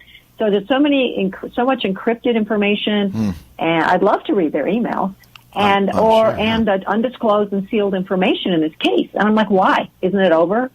Can't we see what really went on? And just with the public information with Railroaded, we're able to get into a lot of stuff. But in any case, yeah. So there's these two, and then we believe there's a third agent. It's pretty obvious there was a third corrupt agent who was selling DPR information. And this was discovered again after trial and in all the information. And it was discovered that probably that person, but somebody with high-level access, deleted a bunch of the record. So that a whole section of the record, right before Ross was arrested, something was going on, and it was deleted. So the jury never knew about it. Nobody knew about it until after trial. And you can't. I talked to forensic experts, and they said you cannot tell if digital information has been tampered with. You can't tell. It's impossible. It's not like it leaves a fingerprint, or it's just bleep gone. Right. And so this was discovered because another identical file, but that was complete, not totally complete, but more complete, was discovered after trial, and there it was, all this other stuff. And so why isn't it over here? Because it was deleted. Unbelievable. Tampering. Evidence tampering, and much of that evidence wasn't even admitted, correct? Well, yeah, because they didn't have it. Wasn't in. Yeah, it wasn't even made available. Yeah. No, I mean, nobody knew about it except. I mean, the government may have known about it, but yeah. Okay. All right. Well, it is an unbelievable story. So, Ross, recently, I think it's been 5 years as of October the 1st. Is that correct? Yes. Well, it's not something to celebrate, but I know that he has a lot of friends out here, and there's what seems to be a very gaining momentum movement to gather more attention toward his particular scenario or his predicament, I guess I should say, and I think that you're doing a great job, just by being persistent and not giving up, Lyn, and yeah, I can't give up, he's my kid. I can't do it. And he's a good person, it's like, maybe if he had really been a monster. You know, I understand. Yeah. But he's not. Yeah. In fact, he's a lot to contribute. I understand. A lot to contribute. I'm a father. I have Yeah. two young sons. I've got a 15-year-old and a 12-year-old son, and I've been in some trouble myself, and you know, I've been around a little bit, and I know what it's like on the inside of a cell, and I know the stories that go on inside there, and a lot of them are extremely sad and heart-wrenching and unfair, because there are a whole lot of people that are incarcerated in this country that shouldn't be. That's very true. You know, even out of the ones that actually are guilty of something, like you mentioned, I mean, very many of them are nonviolent drug offenses. They're, what did you say, 60%? Yeah. 60%. From Are drug offenders, and I think, well, I may be wrong about the nonviolent part of the 60%, but I mean, if it's violence, it's like in a gang thing or something like that. Right, but I'm not actually sure. It may be nonviolent. I think you might. It's drugs anyway. It's Right. definitely drug related. Right. Hey, look, if the drug war ended, a lot of good things would happen. I Like the agree. cartels would be gone and all that, but also the prisons would be practically out of business. Right. Well, and like you said earlier, that causes big trouble for a lot of people that are making a whole bunch of money off of it. Oh, yeah. I mean, Let me just give you an example of how egregious it is. Yes, please. Ross has a friend in there named Tony. He's doing life for marijuana selling. Life. Marijuana. 13 years ago. He's already done 13 years. Unbelievable. And the prison is in Colorado where it's legal on the state level. Unbelievable. And he's doing life. And this is part of this evil 3 strikes law from Bill Clinton, but which a lot of people are in there because of that. Yeah, yeah. But another guy's in there. His third strike was residue on a $1 bill, My God. which any of us could have at getting at any 7-Eleven. Give me a break. Right. But he's doing life. He's you know, so it's just sick. And but I did want to say, you mentioned support, and I just want to say we just got a wonderful example of support. There's an artist named Vesa, Vesa, Okay. who is a pretty famous artist, and he is donating half the proceeds of this $50,000 painting to our defense fund for Ross. And Wow, that's it's going to be fantastic. displayed. I know. It's so amazing he's doing this. And it's going to be displayed at World CryptoCon in Las Vegas over at the end of October. And but we're going to have an auction, and you don't have to be at the conference to bid on it. We're going to have it up. I haven't quite figured out how to do this technically. We were talking about technical stuff, but I'm going to enlist help and get an auction up where people can do an online auction and maybe get this painting, you know, and Right. also a letter from Ross. Fantastic. I'll try to find some information on that, and I'll link to that. I'll send it to you. Yeah, I'll send me send that, it and to I'll link that up on my website as well. Okay. Oh, that's great. All right. Yeah. Let's see. What else do we want to talk about? You So know, we want to talk about privacy. yes. Let's talk about privacy and I guess freedom, because I think that privacy and freedom sort of go together. I don't think you can have one Totally without do. the other. Absolutely. Yeah, Okay. you can't have a free life if you don't have a private life. If you're in a surveillance state, you are not a free person. Yes, I agree. Period. So, what have you learned over these last 5-10 years about that? Well, one thing is that I just want to focus on for a second is one of the main questions in our Supreme Court petition, because we got all the way up to the Supreme Court. Tell people And about then- that, because so the court the case was appealed a number of times, all the way up to the Supreme Court. Well, it was appealed. Well, yeah, you could say a number of times. It was appealed to the Second Circuit, Okay. New York again, and then they denied it, and then we said, how about a rehearing? Because for these reasons, one of which was a First Amendment violation of the judge who referenced Ross's political and philosophical beliefs to enhance her sentence. Unbelievable. Yeah, it is pretty scary. But that was denied, of course. We have a lot of, it's like the courts are difficult. And so then the next step is the Supreme Court. And we had the best lawyers in the country, Williams and Connolly, who were great. And they submitted 2 important questions for consideration by the court. One was, did the judge, or they're saying the judge did, violate the Sixth Amendment, which is a right to a jury trial, Right. when she used uncharged crimes that were not ruled on by a jury. Specifically, well, there were a couple of things, but mainly murder for hire that was never proven, never brought to trial. The charges in Maryland have now been dropped. It's all gone. That she used it to enhance and justify this sentence without a jury. And that's why we have a Sixth Amendment, is to protect the accused from some judge or some prosecutor overriding a jury. Absolutely. You're supposed to have 12 of your peers decide. So there's there's a reason there's more than one person. So that was a violation. And for her excessive, justifying her barbaric sentence. And then the other question was a privacy issue. It was a Fourth Amendment issue. And basically what it was about is the government secretly, without oversight, without a warrant, without probable cause, basically surveilled Ross's internet traffic and browsing history. And they have been doing this to everyone that they want to since 1979. Well, actually, we didn't have internet in 1979, but they've been using a ruling from 1979 called the third-party doctrine that is based on the dial telephone. That's how antiquated it is. Unreal. And, of course, when you had the dial telephone, you didn't have all the sensitive information that's available from your internet history. Right. And it's justified by that. And so we were saying, look, this needs to be updated.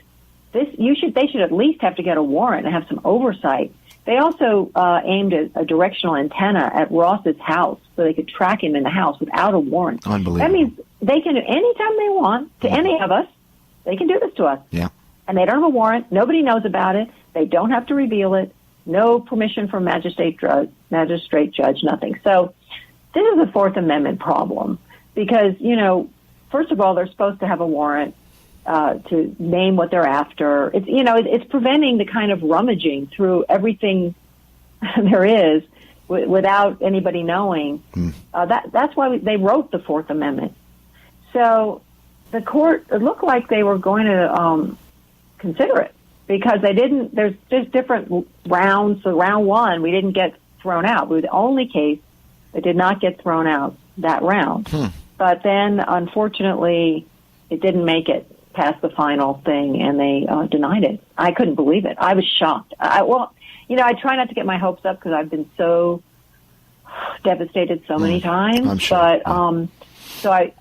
But I still really kind of thought they were going to do it. Right. I really did. I thought it was time, and I thought they would do it, and they didn't. And so that leaves all of us more exposed to our medical records, our religious affiliations, our sexual orientation and apps, all our apps, our political interests. And, people might go, well, that's fine. I don't care. But they can use this to blackmail officials, judges, congressmen, women. They can use it to pursue and persecute people of a different political persuasion that they, there's all kinds of nefarious potential, and it's a slippery slope. I mean, there's no restraint on this. And look, how many people actually have a physical file cabinet with papers that they use very much? I mean, I don't. Right. It's all on the internet or on your computer, and it's terrifying. And the law has not kept up with the realities of the digital age. Yeah, it's unbelievable, and not only can they harvest all of your information, they can also plant information and make it look like you did something, that whether you did it or not, it looks like you did, So totally. And in look, fact, they can doctor digital information, and by the way, 99.9% of the evidence, quote unquote, in Ross's was digital. Mm-hmm. That's why a mortgage company won't take a screenshot of a bank statement because they know. Right. They want to see the original. They know you can change a screenshot. That's right. And yet a judge can put a man away for life, mostly based on that same kind of flimsy digital evidence that can be changed without any trace. Right. So, yes, and they can plant things. And I was told by a crypto expert, it's child's play for them, child's play. It's a few minutes, and they do it. Yeah. Yeah, the tools at their disposal are very sophisticated, and if you're in their sights, you're in trouble, frankly. You are very much in trouble. Very much. They're ruthless. They're absolutely ruthless. Yes. And I would like to add that I used to work for the Department of Defense, but back a long time ago in the late 80s into sort of the mid 90s. And I was a private contractor just doing some private work. And I was in Germany for most of this time. And even though I didn't report directly to a military supervisor, I got pretty deeply involved in some of the ways that they operate, and I was frightened to a certain extent. I was also sort of interested because I didn't know that the world worked that way. And and one of the things that I've come to realize is that it really doesn't have anything to do with race or gender or religion. It has to do with playing ball. And if you cause some trouble for somebody, depending on the level and the person that it is, I don't care what you look like or where you come from. They're going to take care of you and get you out of the way. And we've seen many examples of that over the years. I think your son is a recent example of it. He was clearly Definitely. made an example of. Clearly, the sentencing. They said so.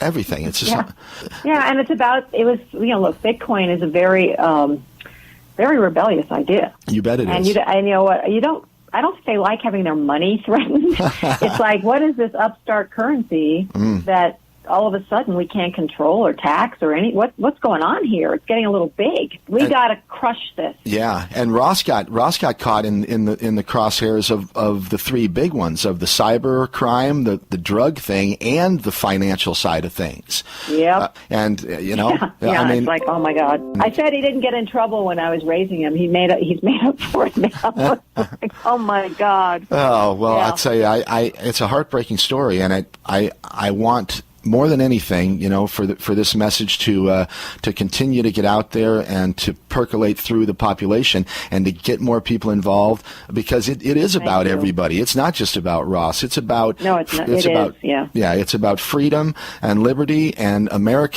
about what it is to be American. That's what used to separate us from all of these other ideas of countries and nation states, is that the presumption of innocence primarily, and the rights of the individual, a fair justice system. Absolutely, the right to question your accuser, the right to a jury trial, all these things, and they've been denied to your son, and they've been denied to a lot of other people, and we've got to turn that around, I think. Oh, absolutely. Essential. Lyn, may I ask you a question? I had a note here about a gentleman. I should have asked you earlier because it's probably not related to what we're talking about directly right now. But I wanted to ask you about a guy named Max Karpeles. No, it's Mark Karpeles. Mark. Okay. Well, because I learned a little bit about him through your website, but when I was looking out on the internet, I read a whole bunch of stuff in preparation for our talk, and I found nothing about his involvement. Well, it came out in it was all, we talk about it in Railroad because it's part of the record. Right. And Railroad is strictly based on the record. It's not something I think is necessarily even right. I don't know. I have no idea. We're just putting forth the record. And in the third day of trial, the main investigator, Homeland Security investigator, Jared Dryagan, it came out that he suspected Mark Karpeles was DPR from the beginning. He spent 1,000 hours and 2 years on the site undercover. He had gotten a subpoena for a search warrant for Karpeles' email. He believed it, and he had reasons to believe it, his reasons. And so that's, I don't know, who was DPR and I don't know if any one person was. Right. But that was why Mark Karpeles came up, and it's on Railroaded. It's really in the beginning. So the first episode is the only one we've aired so far. We're airing the second one next week. Okay. But, and it's going to be, again, it's audio and you can read it. And I think there's over 380 footnotes. I mean, it's very, very well documented. Right. So it's not me or the team that worked on it speaking. It is just relaying, because it's such a hard case to wrap your head around. There's so many aspects to it. It is a crazy story. It's an unbelievable story. It's so confusing. Yeah. So this is a way to kind of say, sequentially, okay, based on the record, which may or may not be true, but based on the record, this is how it unfolded. And it's kind of entertaining. It's sort of, kind of fascinating. You get to see a lot of how investigators and the government work and when they're going after somebody. It's pretty interesting. Yeah. All right. Well, it's an ongoing saga, and I hope that there's a happy ending here eventually. And Me too. I really do, Lyn. And hopefully you've got some good momentum going here. I know you've been very busy lately because I've seen your name quite a bit out there on the internet, and there have been a number of news stories about you and about Ross in the last week or so. Is there anything particular going on that's sort of increased that the news sort of awareness? Well, I don't know if it's in the news, but, now that we're out of the judicial realm pretty much and into the political realm, I'm really trying to focus on, political connections. And so if anyone has any, right, please contact me, because I really feel, my goal is to convince the president that this is worth his time and his attention and that it's unjust and, please consider what's really going on here and commute this sentence. So that's a political thing, and access and that sort of thing. And anyone who can help. So that's what I'm mostly focused on, besides the fact that I'm always, especially now, again, needing to raise money. Yes. Because lawyers, you need them, and they're very expensive. Yeah. So, can people donate on the site? Do you have a? Yes, absolutely. Yeah, okay.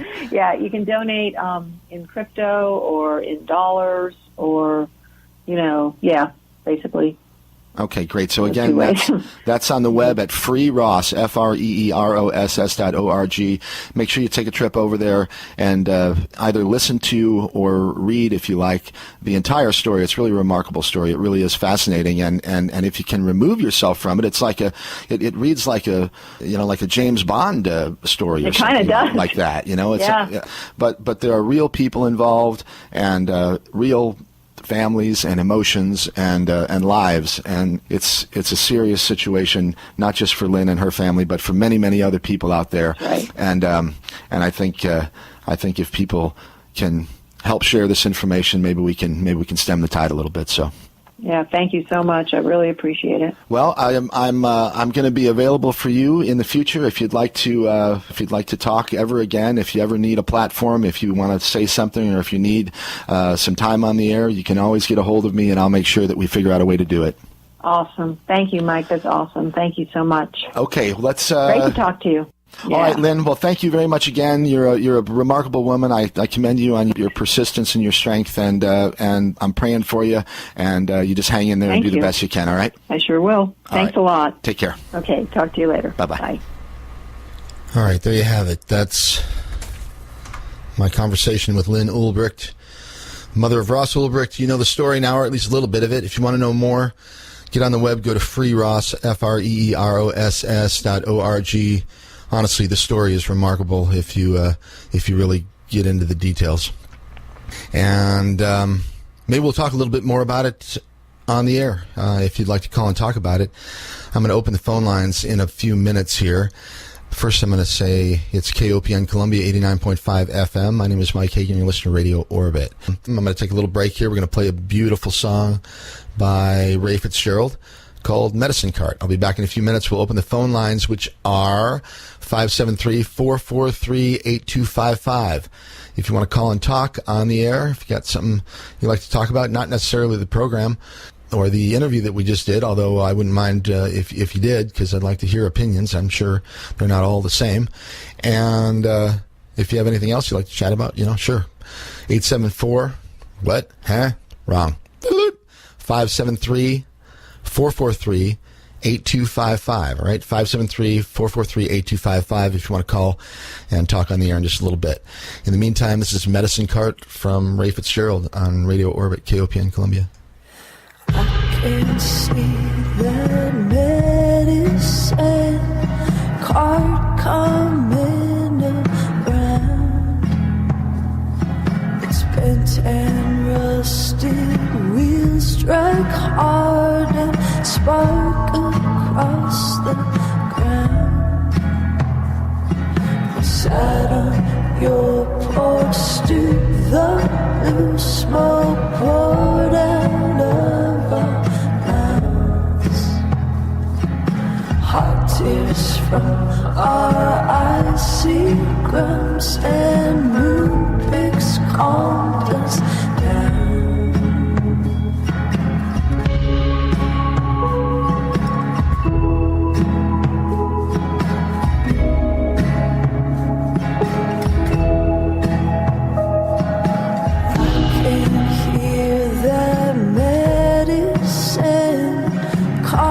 Coming around,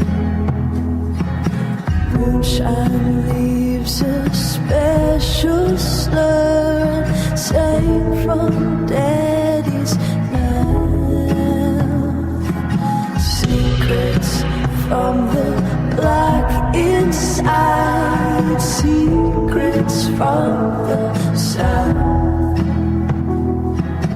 Almost bourbon, blunder, sleep in silence, never found.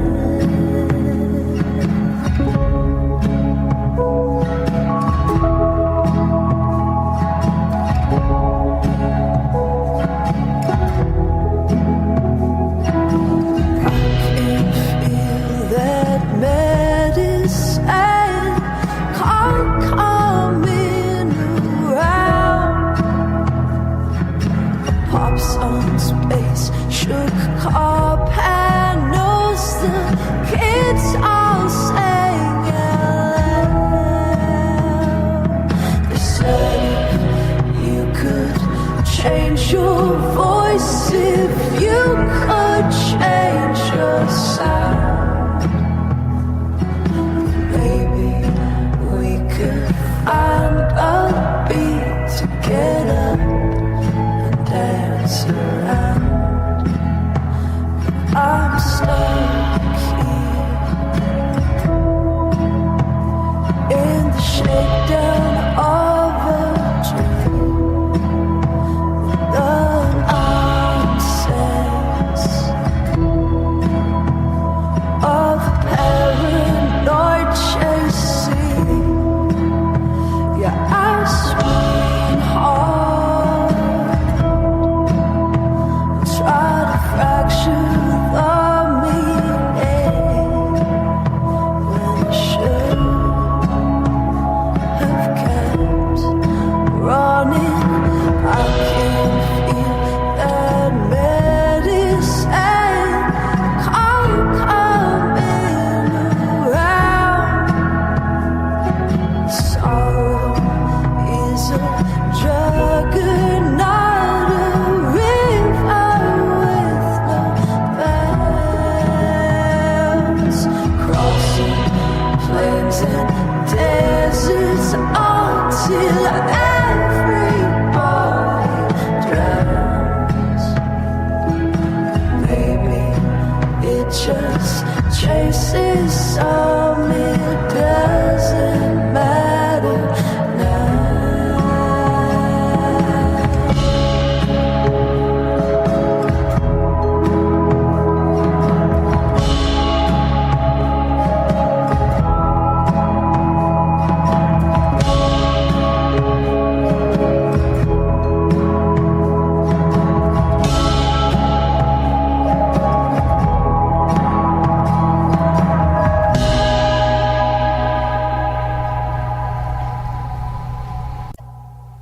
All right, once again, that's Medicine Cart from Ray Fitzgerald. A little bit more about the band before it gets too late here. This particular album that I've been playing songs from all evening is called Popular Songs for Wholesome Families, and it was recorded, I think, in 2015, and I'd like to just mention a little bit about it because it's a bunch of local people that were involved. So anyway, Ray Fitzgerald wrote all the songs. It was engineered and mixed by Luke Oswald and mastered by Carl Saff. It was recorded at Central Cellar Studios. That's Will Reeves' place over here in Columbia, and also down at a place called Good Danny's in Austin, Texas, where we were speaking to Miss Ulbricht from, as a matter of fact. Anyway, Ray was playing the acoustic guitar, electric guitar. She was singing, played the keyboard, did some percussion. Lucas Oswald on the Vox acoustic guitar, electric guitar, playing some drum loops on the keyboards. Phil Sean Johnson playing drums. Aaron Little on the bass. Emma Tinker Fortell on the trumpet. And Ian Vardell playing some slide. So kudos, it's a great record, and I can't wait to hear more from Ray Fitzgerald. I think that she's working on a rock and roll project. It's a little bit more upbeat than the stuff that we're listening to tonight, although I love the material that I've been sharing with you tonight. I really think it's really just fantastic music. So we'll hear a little bit more from Ray here in, I don't know, what do we got, 50 minutes left for the end of the program. Let me wet my whistle there. Now, we've got somebody online here, so I'm going to slide this little thing up here and say hello and welcome to Radio Orbit. Who's this? Hey, Mike. This is Bartholomew Bean. Hi, Bean. How are you? Okay. Hey, what a great show you have tonight. I really want to compliment you on that. It's the first one I've caught on your Monday night slot, but well, thank fantastic. you. I appreciate it. I haven't been doing it long, but I'm trying to jump back in the saddle. You know, you were around in the old days when we were doing it. Yes, same time slot too. Yeah, for now, I was thrilled when I found out that the 11 to 2 on Monday was opening up. I'm sharing it right now with a gentleman named Jay Tutenberg, who's one of the sort of the prime engineer here at the station. Really incredibly skilled and smart guy. But anyway, he does a cool rock and roll show on the weeks in between me and him. So in other words, I go every other week and he goes every other week. And I see. Yeah, and we'll see. Hopefully, something will open up where we could both sort of have a full-time slot and something that would work. But you know, right now this is fine, and I'm certainly enjoying being back on the air and doing something that's kind of on the edge and a little bit interesting. People may not be, really know a whole lot about. So I'm glad you enjoyed it. What'd you think? You got any comments on it? It's. I think it's just another indication of a very serious paradigm that has evolved for many, many years by people working behind closed doors and in secret. And in the way our judicial system is working now is all cronied toward an agenda. And there's so many agendas I keep hearing about that it's just another indication of a very, very tragic, chaotic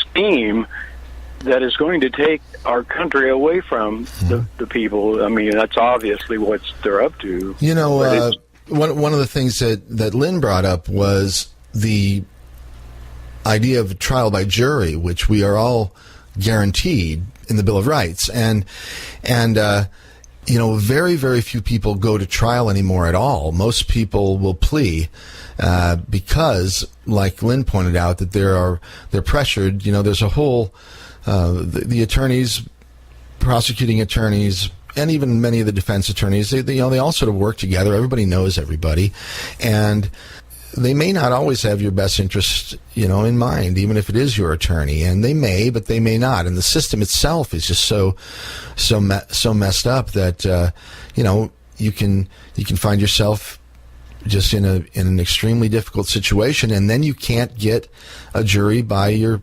peers. You can't get 12 people, your peers, 12 people like you, to actually hear your case, and you end up pleading for something. Even if you didn't do it, they scare the hell out of you and say it's going to be worse if you go to court, I do know. So anyway, well, I appreciate the call, and I'm glad you're listening, and I hope to see you around one of these days, and we'll chat and have a burger and a beer. Hey, and thanks so much for exposing us all to Ray's incredible music. I really have appreciated her album tonight. Yeah, she's one of my faves, and we'll hear a couple more here in the next 45 minutes or so. All right. I think her songs have kind of put me in a dream state. I really appreciated them. Yeah, that's the way she is. It's true. Yeah, I saw her perform at I think it was called Fortune Fest, which was a month or two ago down there in Rose Park. And she played real early, like 3:45 in the afternoon or something like that.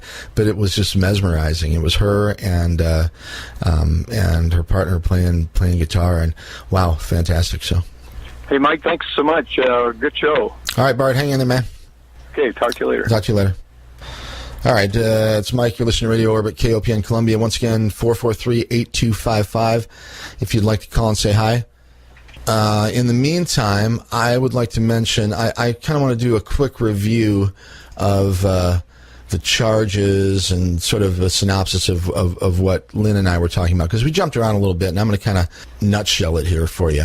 But if you call, I'll jump in and talk to you, okay? So 573-443-8255 is the phone number if you want to call and get in the conversation and give me your opinion or chat about whatever, okay? So Ross Ulbricht, he was charged with 7 nonviolent counts. And he was actually sentenced for 5 of them. 2 of them were dropped along the way. He had no criminal history before this. Now, I also want to point out that I'm not doing this just because of Ross Ulbricht. I'm pointing this out because he's like the poster child for a lot of people that are in similar situations, but they don't have a high profile like he does. And if we can make some news about him, it may set a precedent where it doesn't happen as much to other people in the future, and maybe some of the other people that are in the same or similar circumstances can be helped in the future. So I never met Ross Ulbricht. I don't know him. I just think the case is interesting, and I wanted to talk to his mother. Okay, all right. So. And she was available, and she's very public. She's out there trying her hardest, and, I'm not the only one that's interviewed her. So, she's had a lot of talks with people over the last 5 years. Okay. All right. Anyway, so Ross, no criminal history. He was charged with 7 nonviolent counts, and he was sentenced to 5. The first count was possession with intent to distribute controlled substances. That was one that was dropped. The second one was distribution of narcotics by means of the internet.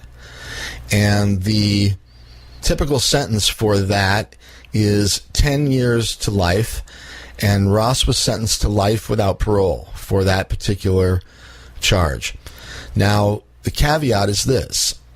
The government charged that Ross delivered, distributed, and dispensed 1 kilogram or more of heroin, 5 kilograms or more of cocaine, 500 grams or more of methamphetamine, and 10 grams or more of LSD. And during the trial, no evidence, zero, no evidence was presented to support any of those claims. Only that others did through the Silk Road website. So that and that has something to do with vicarious liability, which is a legal thing that we don't have the time to get into tonight. But at any rate, it was extremely sketchy that he was actually convicted of that particular charge, and also given the absolute maximum sentence without parole. The story of the judge involved in the case is a really interesting one as well. And again, if you go to the website, if you go to my site at mikehagan.com, you can just skip over there to freeross.org, and you can read the actual the record. Again, it's not Lyn's opinion, it's not Ross's opinion, it's not my opinion, it's the actual record, and it's really interesting, and it'll take a little time to get through it. But if you really want to know what's going on, that's where you do it. And if you feel it, if you go there and you read some of this and you are convinced that, if anything, that maybe the punishment was way more significant than the crimes typically would have demanded from others in previous precedent-setting cases, then consider signing that petition. Because it's already been to the Supreme Court, and that's it. They denied it. They wouldn't hear it. And after that, there's no parole, there's no nothing. So, unless he gets clemency or a pardon from a president, he's going to spend the rest of his life in jail. So you might consider, signing that petition. All right. What else did they charge him with? Computer hacking conspiracy. This is typically a 0 to 5 year crime or a sentence if you're convicted. He was sentenced to 5 years. Note that Ross was not alleged to have hacked any computers, and no computers are known to have been hacked with software that were sold through the Silk Road. Fake ID trafficking. He got 15 years, and that's the maximum sentence for that. Again, this was a charge that was based on Silk Road acting as a platform, whether Ross, did it or not.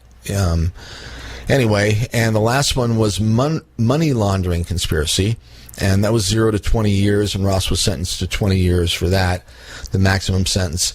And again, that charge was based on the Silk Road acting as a platform for the sales of cash, gold, Bitcoin, other types of currency. And no actual sales were ever identified at the trial. No victims were ever named at the trial. There was never anyone that was named to have been harmed at the trial. Yet Ross has a double life sentence plus 40 years. What a joke! Without the opportunity for parole. Welcome to the American Gulag. All right, if it doesn't upset you, man, I don't know, because it's not just about one guy. It could happen to anybody, and circumstances can be really weird, and things can be really, really cool, and then they can get really uncool really quickly. And sometimes it's not your fault, and sometimes it is. Even so, let's concentrate on the people that are actually harming people, violent criminals, human trafficking, child pornography. I don't know. There's a lot going on that I think our time could be better spent. Okay, we got another phone call here. So let's just say hello. Hi, it's Mike. You're listening to Radio Orbit. Who's this? This is Deborah. Hi, Deborah. How are you doing this evening? I would like to say that I have some familiarity with...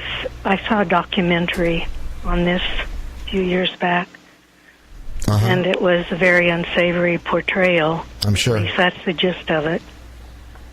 But I would also like to say that I have had personal experience, a non-criminal history, but getting caught up into something, being naive, and what you said about the defense attorneys in cahoots with the justice system. The whole thing is crooked. And I have become like Matthew Fox, who went into silence. He's a creation theologian. I'm familiar, yeah. I have a whole deep side of me that you will never know. And I have nothing to do with the web. Those things were just, I already kind of saw something back in the 90s. I have realized the deep self wakes up. You see the construct all around you that is such a big lie. I mean, maybe people are waking up to what's going on with our politics now. Oh, I don't know. Maybe they are. It is so deep, nobody is going to get out of it. Yeah. You have to look way, way beyond that. And if you're not awake, you can't see. Yeah. And that's where I stay, out here by myself now. I am a widow. I prefer to be that way. I do not want anything to do with almost all society. When you saw me, I was dancing for healing reasons, but I also learned what some of my sons were exposed to, and I kind of was drawn into that crowd of people and finding out that their fronts were a lie, and they are very dangerous people.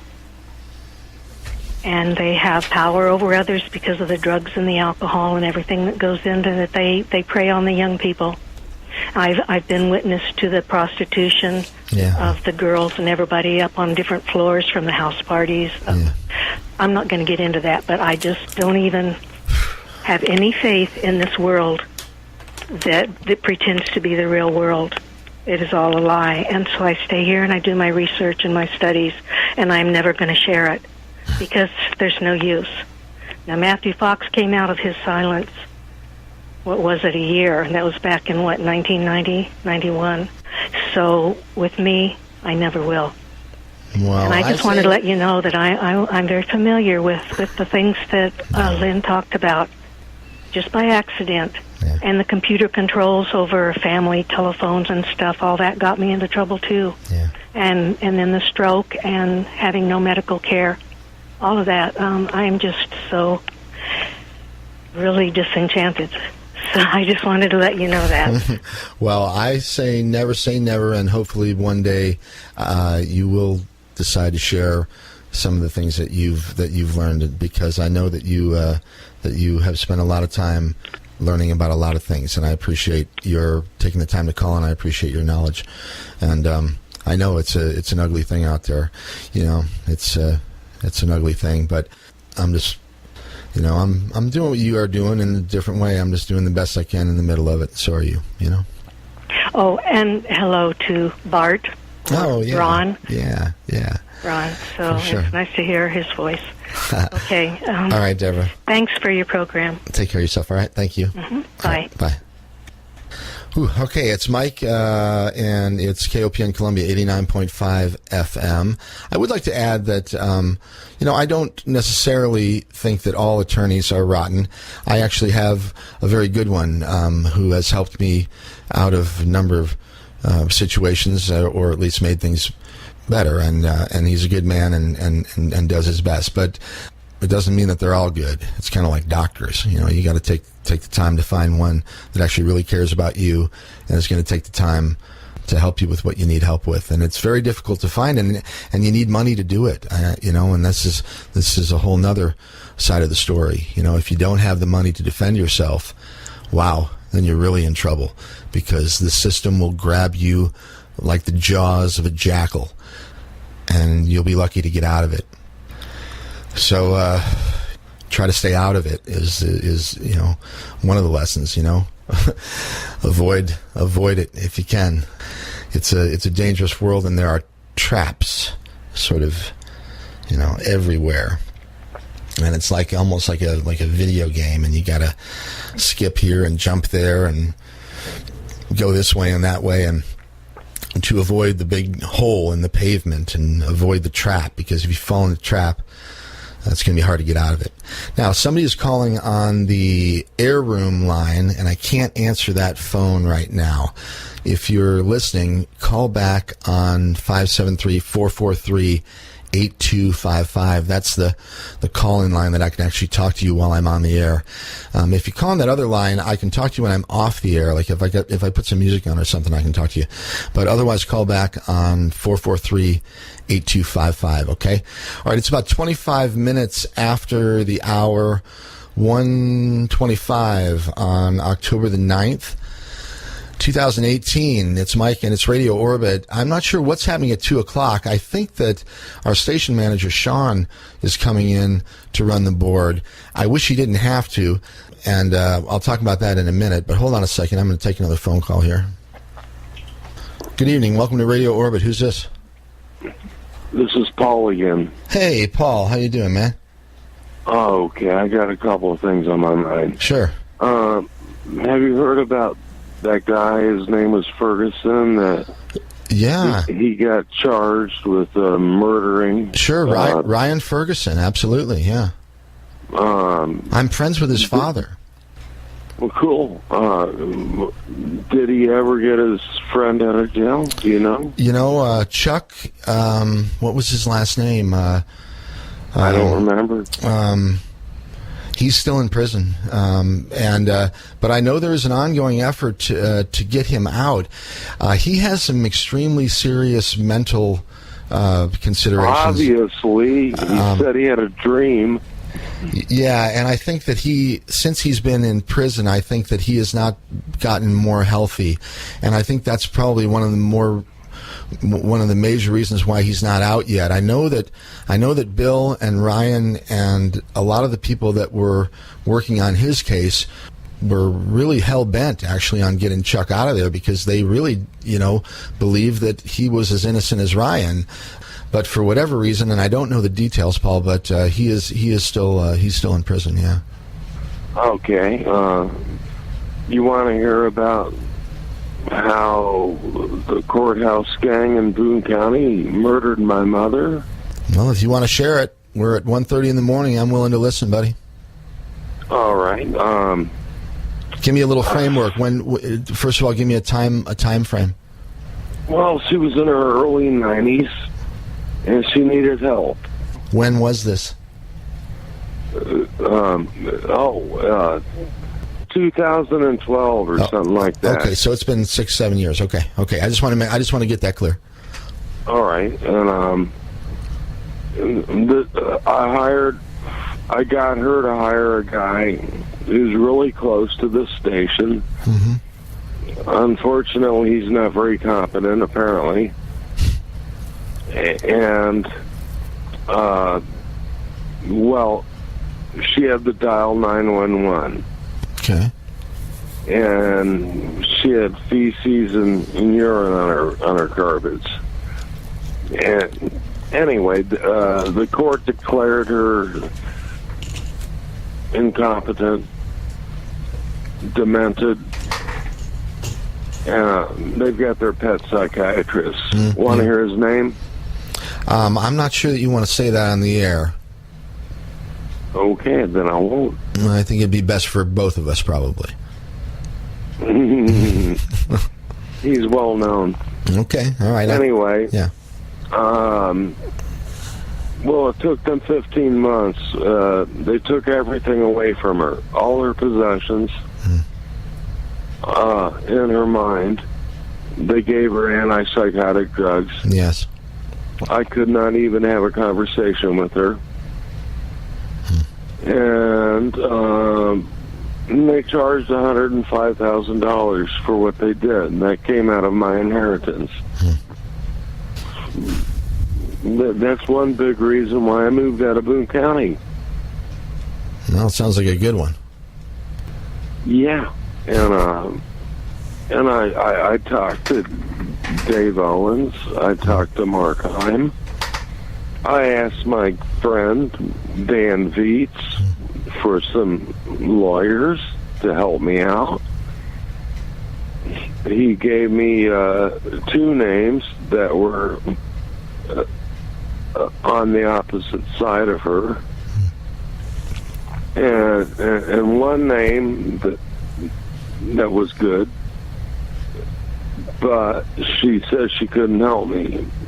She was like in her early 20s, fresh out of law school. Yeah.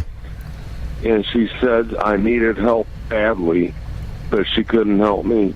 Her firm had advised her against it. Yeah. Yeah, that's sort of what we're up against sometimes, Paul, and I'm sorry that you had to go through that. It's not a cool story, and, I'm sure you're not alone out there. But, well... Yeah, I know. What can we do about it? Well, we can do the best to protect ourselves and those we love, and I don't know what else to say. We just got to... How do you know how to trust a lawyer? Good question. I guess there's a little bit of a toss of the dice there.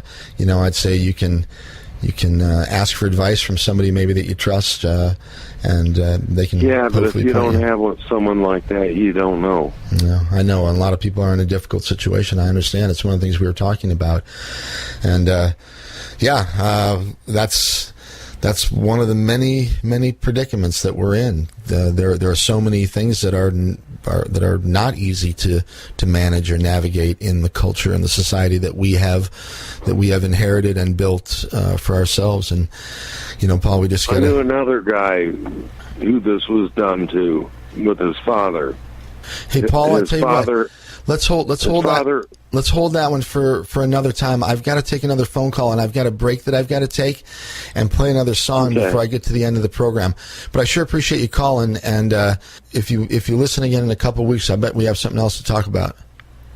I don't doubt it. All right, buddy. Hang in there. Take care of yourself. All right, it's Mike, and it's Radio Orbit, KOPN Columbia. I know there's another person calling, but I'm going to have to take a break here and play this song by Ray Fitzgerald. It's called Jackal Number 2. It's Mike. You're listening to KOPN Columbia, 89.5 FM. This is Radio Orbit. Sitting in my clean, clean room, trying to clean my mind of you. I close my eyes to meditate. I open them to see your wake. I try to kiss your blue neck. Your father tells me to get back, and suddenly I'm floating far away, and touching you's like touching outer space.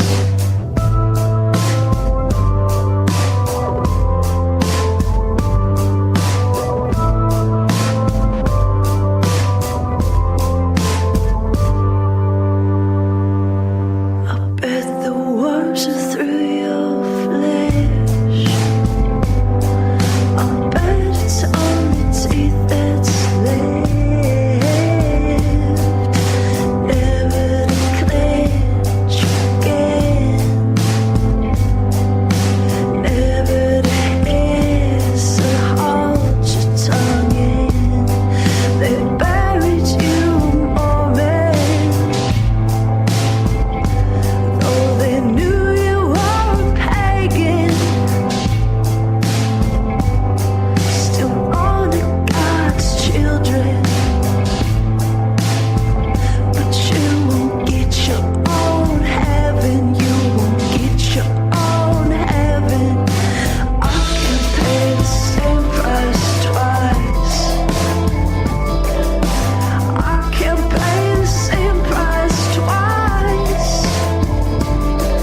They say you paid a price for an interesting life, but I can't pay the same price twice. I can see my wife in a best black dress,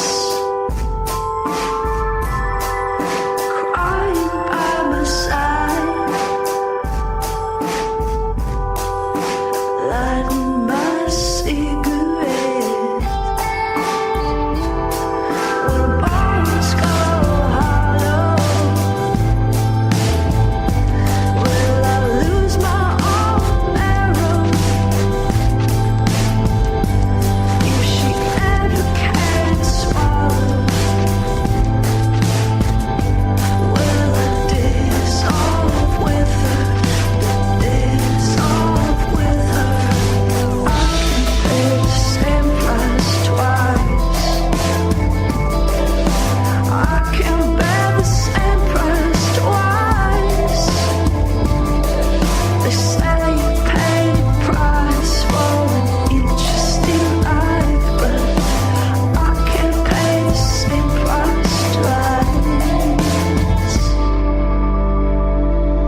called Jackal number 2 from Ray Fitzgerald. Once again, you've been listening to songs all night from 11 o'clock until 2. We've been hearing selections from Ray Fitzgerald's popular songs for Wholesome Families. Fantastic record. It's available out there on Spotify, and you can listen to it on Bandcamp, and you can buy it, I'm sure, on iTunes and all those other things if you enjoy what you're hearing. If you go to my website at mikehagan.com, there are a number of different little links there, and one of them links to the music page, and I will link to Ray and her bio and a bunch of stuff after the program sometime tomorrow. And I'll also take an MP3 version of the program that's being recorded right now, and I'll make that into something that's available up on the website as well. So if you go to mikehagan.com, you just click on the archives, you'll see the most recent programs, and you can download or listen right there from the site. Same thing goes with the music and stuff like that. You go to the music site and you can click over to Ray Fitzgerald's websites and things like that. And if you like the music, let them know. Send a note to the people that you hear on the program. What I will do is very similar to what I did tonight. I'll continue to do this sort of format, and that being one particular artist or band that will be featured throughout the whole program, and that way you get a real good feel for the kind of music that they do and get a real taste for the artists. I like doing it, and I hope you enjoy it too. So tonight we heard the music of Ray Fitzgerald, and I sure enjoy it. Okay, I mentioned that I'm not sure what's going on at 2 o'clock. I think that our station manager, Sean, has to come in because the guy who was doing the program, Stephen, got a new job and he had to leave town. So we have an opening from 2 to 5 a.m. on Monday nights if there's some bold young radio pioneer out there that wants to learn how to do radio. Come on down here to the station sometime during the day, please, and fill out a volunteer form and get to know somebody here, and before you know it, you might be on the air. Okay. All right. It's Mike. It's Radio Orbit, KOPN Columbia, 89.5 FM. We have got about 20 minutes before the top of the hour here. I'm only going to say one more thing. Well, okay, so the phone number again, 573-443-8255. That's if you want to call and get in on the program here. I got to get my water. After talking for 3 hours, actually, I had a break tonight. I didn't have to talk for 3 hours. I had an hour off where we had an interview, so I shouldn't be bitching about it. But anyway, my mouth's dry, so what? At 2 o'clock, I'm not sure what's going on, but we'll see when 2 o'clock gets here. In between now and then, I will say one more thing about the Ross Ulbricht Silk Road Dread Pirate Roberts story, and that is something that I mentioned and that Lynn and I talked about right at the end of our interview. It had to do with a guy named Mark Karpelis, and that's a guy that you want to look at. All right, that's all I really want to say about it. But he was involved in not only the Silk Road, obviously, but he was also the guy that ran Mt. Gox, which was the first and one of the largest Bitcoin exchanges to be hacked. It happened in 2013, and there were hundreds of millions of dollars that were lost. And Karpelis was running that operation. And he came out of it smelling like a rose. And I'm not sure if those two things are directly related. I'm sure they're indirectly related. But I'm very interested in the fact that Mark Karpelis' name has never come up with any real amount of intensity or with any real scrutiny with regard to the Silk Road case. All right, that's all I'm going to say about that. And I'm going to close that. Okay. Once again, got a few minutes left. 573-443-8255 if you want to call and be a part of the program. If not, you'll have to wait a couple weeks. Next week at this time, you'll be hearing Jay playing some rock and roll. And what else? Let's see what I got here. Yeah, okay, so I also mentioned earlier the forum. If you go to the website, or if you go to Reddit, either way, if you go to my website at mikehagan.com, then you just click on the thing that says forum, and it'll take you over to the subreddit that I put together for Radio Orbit. And that's where I keep all of the discussion items, all of the news items that I read on the air and that I talk about on the air. I archive them all up there, so you can read them and then you can comment on them, or you can post your own stuff. It's pretty cool, and you can kind of participate in what's going on here. And if you have anything that you want to share with me, that's a great place to share it, and then maybe we'll talk about it on the air, or something like that. Now, with that being said, if you have anything that you want to share with me, certainly send me email. If you're an artist or a musician, of course musicians are artists, but I like to see visual art too, so if you have anything like that, we'll put it up on the website and then people can go there and look at it. But if you're an artist in the musical sense and you are interested in being on the program, get a hold of me. My email address is orbitradio@aol.com, or you can contact me really easily through the website. And all you really need is about 10 or 11 songs. I need about that many. I don't know. I don't normally play that many. I usually play about 8 or 9 I got to have at least that many to choose from, because they're kind of different scenarios for different types of songs. Because the idea, when the show goes properly, is that the music sort of accompanies the discussion and sort of goes along with it and adds a little bit to it. And tonight, I have to say that I think it was successful. I'm really pleased with the music. I love listening to Ray Fitzgerald, and I think it went along pretty well with my conversation with Lyn. So, anyway, we're going to hear one more from Ray on the way out, but we got about 10 minutes before then. So, once again, the website, MikeHagan.com. If you want to get a hold of me, orbitradio@aol.com. And again, I'd love to see your art and hear your music. Okay? All right, it is about 1:45 a.m. on the 9th of October. And the phone number is 573-443-8255. I want to say hello to my friend Mallory out there in Arizona. She was hitting me up saying, his name's Erickson. It's Erickson, Chuck Erickson. So, yeah, I was a little bit late in seeing that. But, yeah, Chuck Erickson is the guy who remains in prison, who was involved with the story that involved Ryan Ferguson and the murder of Kent Heitholt, which happened in 2002, I think it was. And eventually Ryan Ferguson was exonerated and released from prison, but the guy that was supposedly his cohort is still there, which doesn't make any sense, because if if one of them didn't do it, neither of them did it. So anyway, that's a whole nother story. One of these days we'll get Bill back on the air. Back in the day, about 12 years ago, Bill Ferguson, who is Ryan Ferguson's father, is a good friend of mine, and I actually had him on the radio, and he had a chance to tell his side of the story, very similar to the story that Lyn Ulbricht told tonight, actually. And it took Bill 10 years after that to get Ryan out of prison. And if it wasn't for his father, he would not have gotten out. And there are a lot of people that do not have advocates on the outside. Not just advocates, but advocates that have the means and the resources to do what's necessary to help a person. And that's why, that's the main reason why there's 2.5 million people in, prisons across the country. It's a stunning number of people. And if you look at other countries around the world, you'll find that it is absolutely stunning. It's way more than anywhere else. Including places like China. Now, people say, well, yeah, in China they just kill everybody. Well, okay, maybe. But we are incarcerating more people in this country per capita than I think probably almost any other country in the world. And we're doing it for reasons that, just aren't all that good.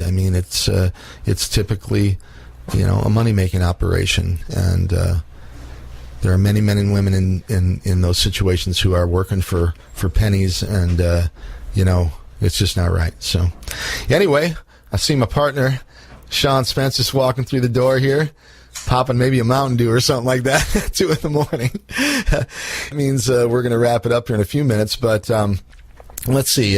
We got 10 left. I'll give you another chance to call, 573-443-8255, and then we'll have one more from Ray Fitzgerald on the way out.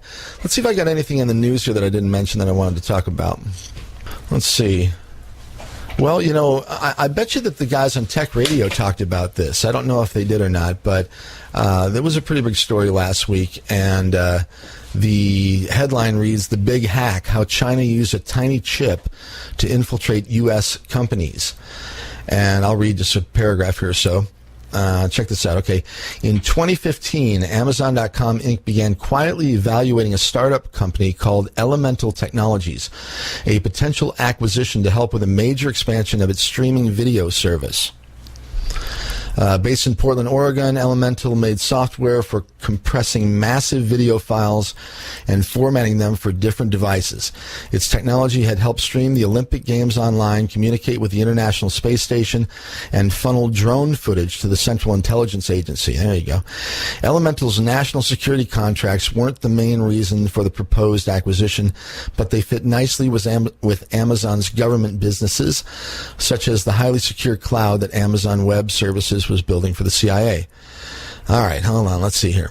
To help with due diligence, AWS, which was overseeing the prospective acquisition, hired a third-party company to scrutinize Elemental's security.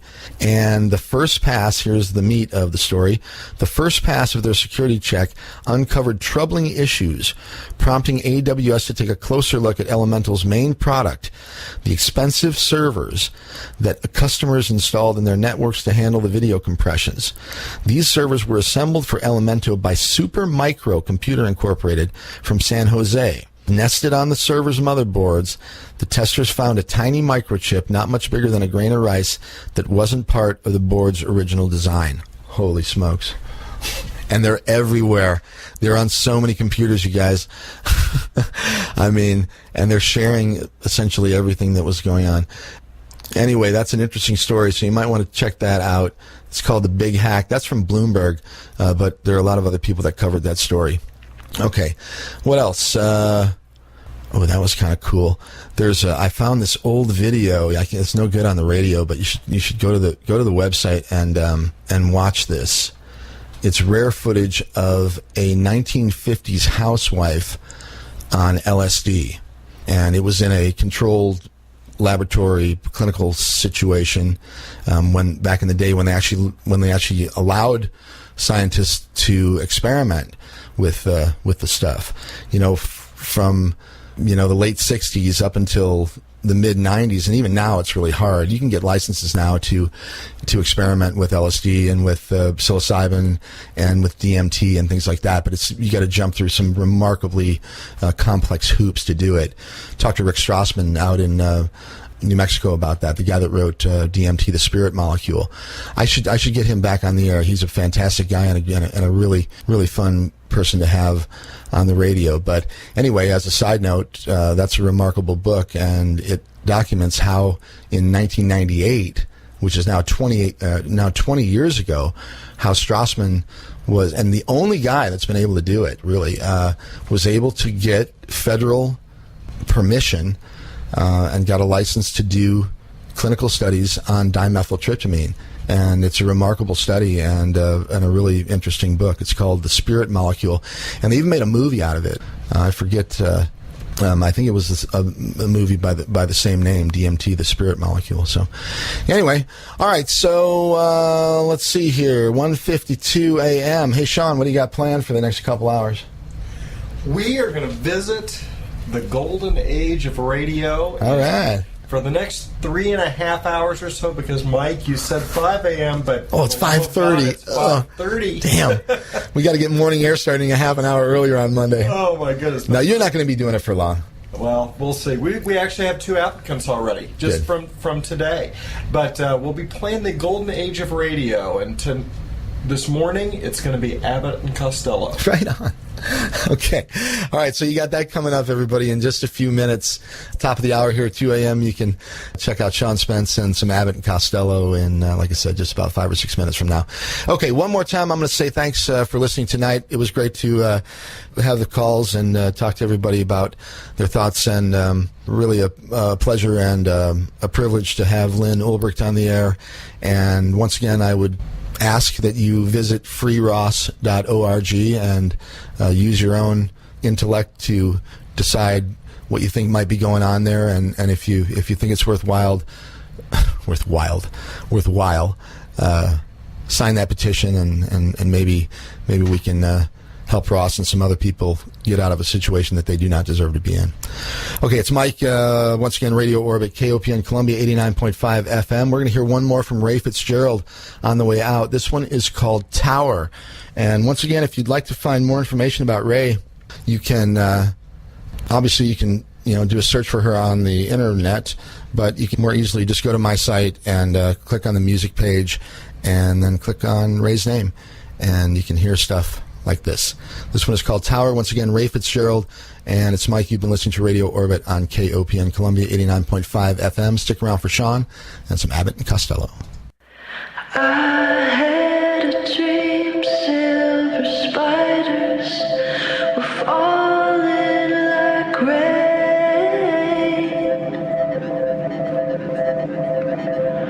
over my face.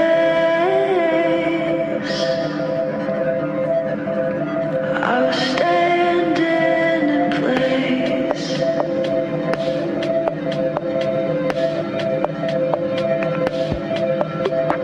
Down in the tunnel for trains, my animal place runs the rails through the dark, howling all the way. I don't know how to go slow. I don't know how to go slow.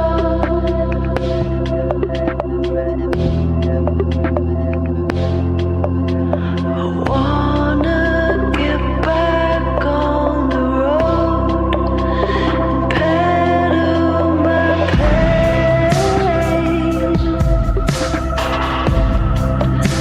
Elixir and rain, stop on the plains.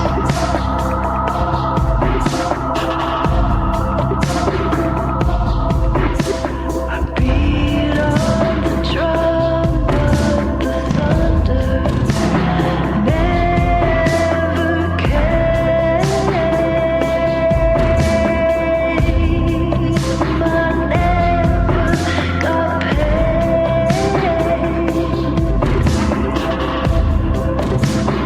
Filled up my tank. I don't know how to go slow. I don't know how to go slow.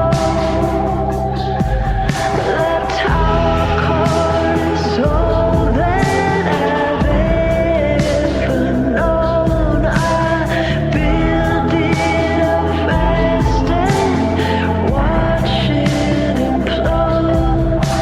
And I don't know how to go slow. I don't know how to go slow.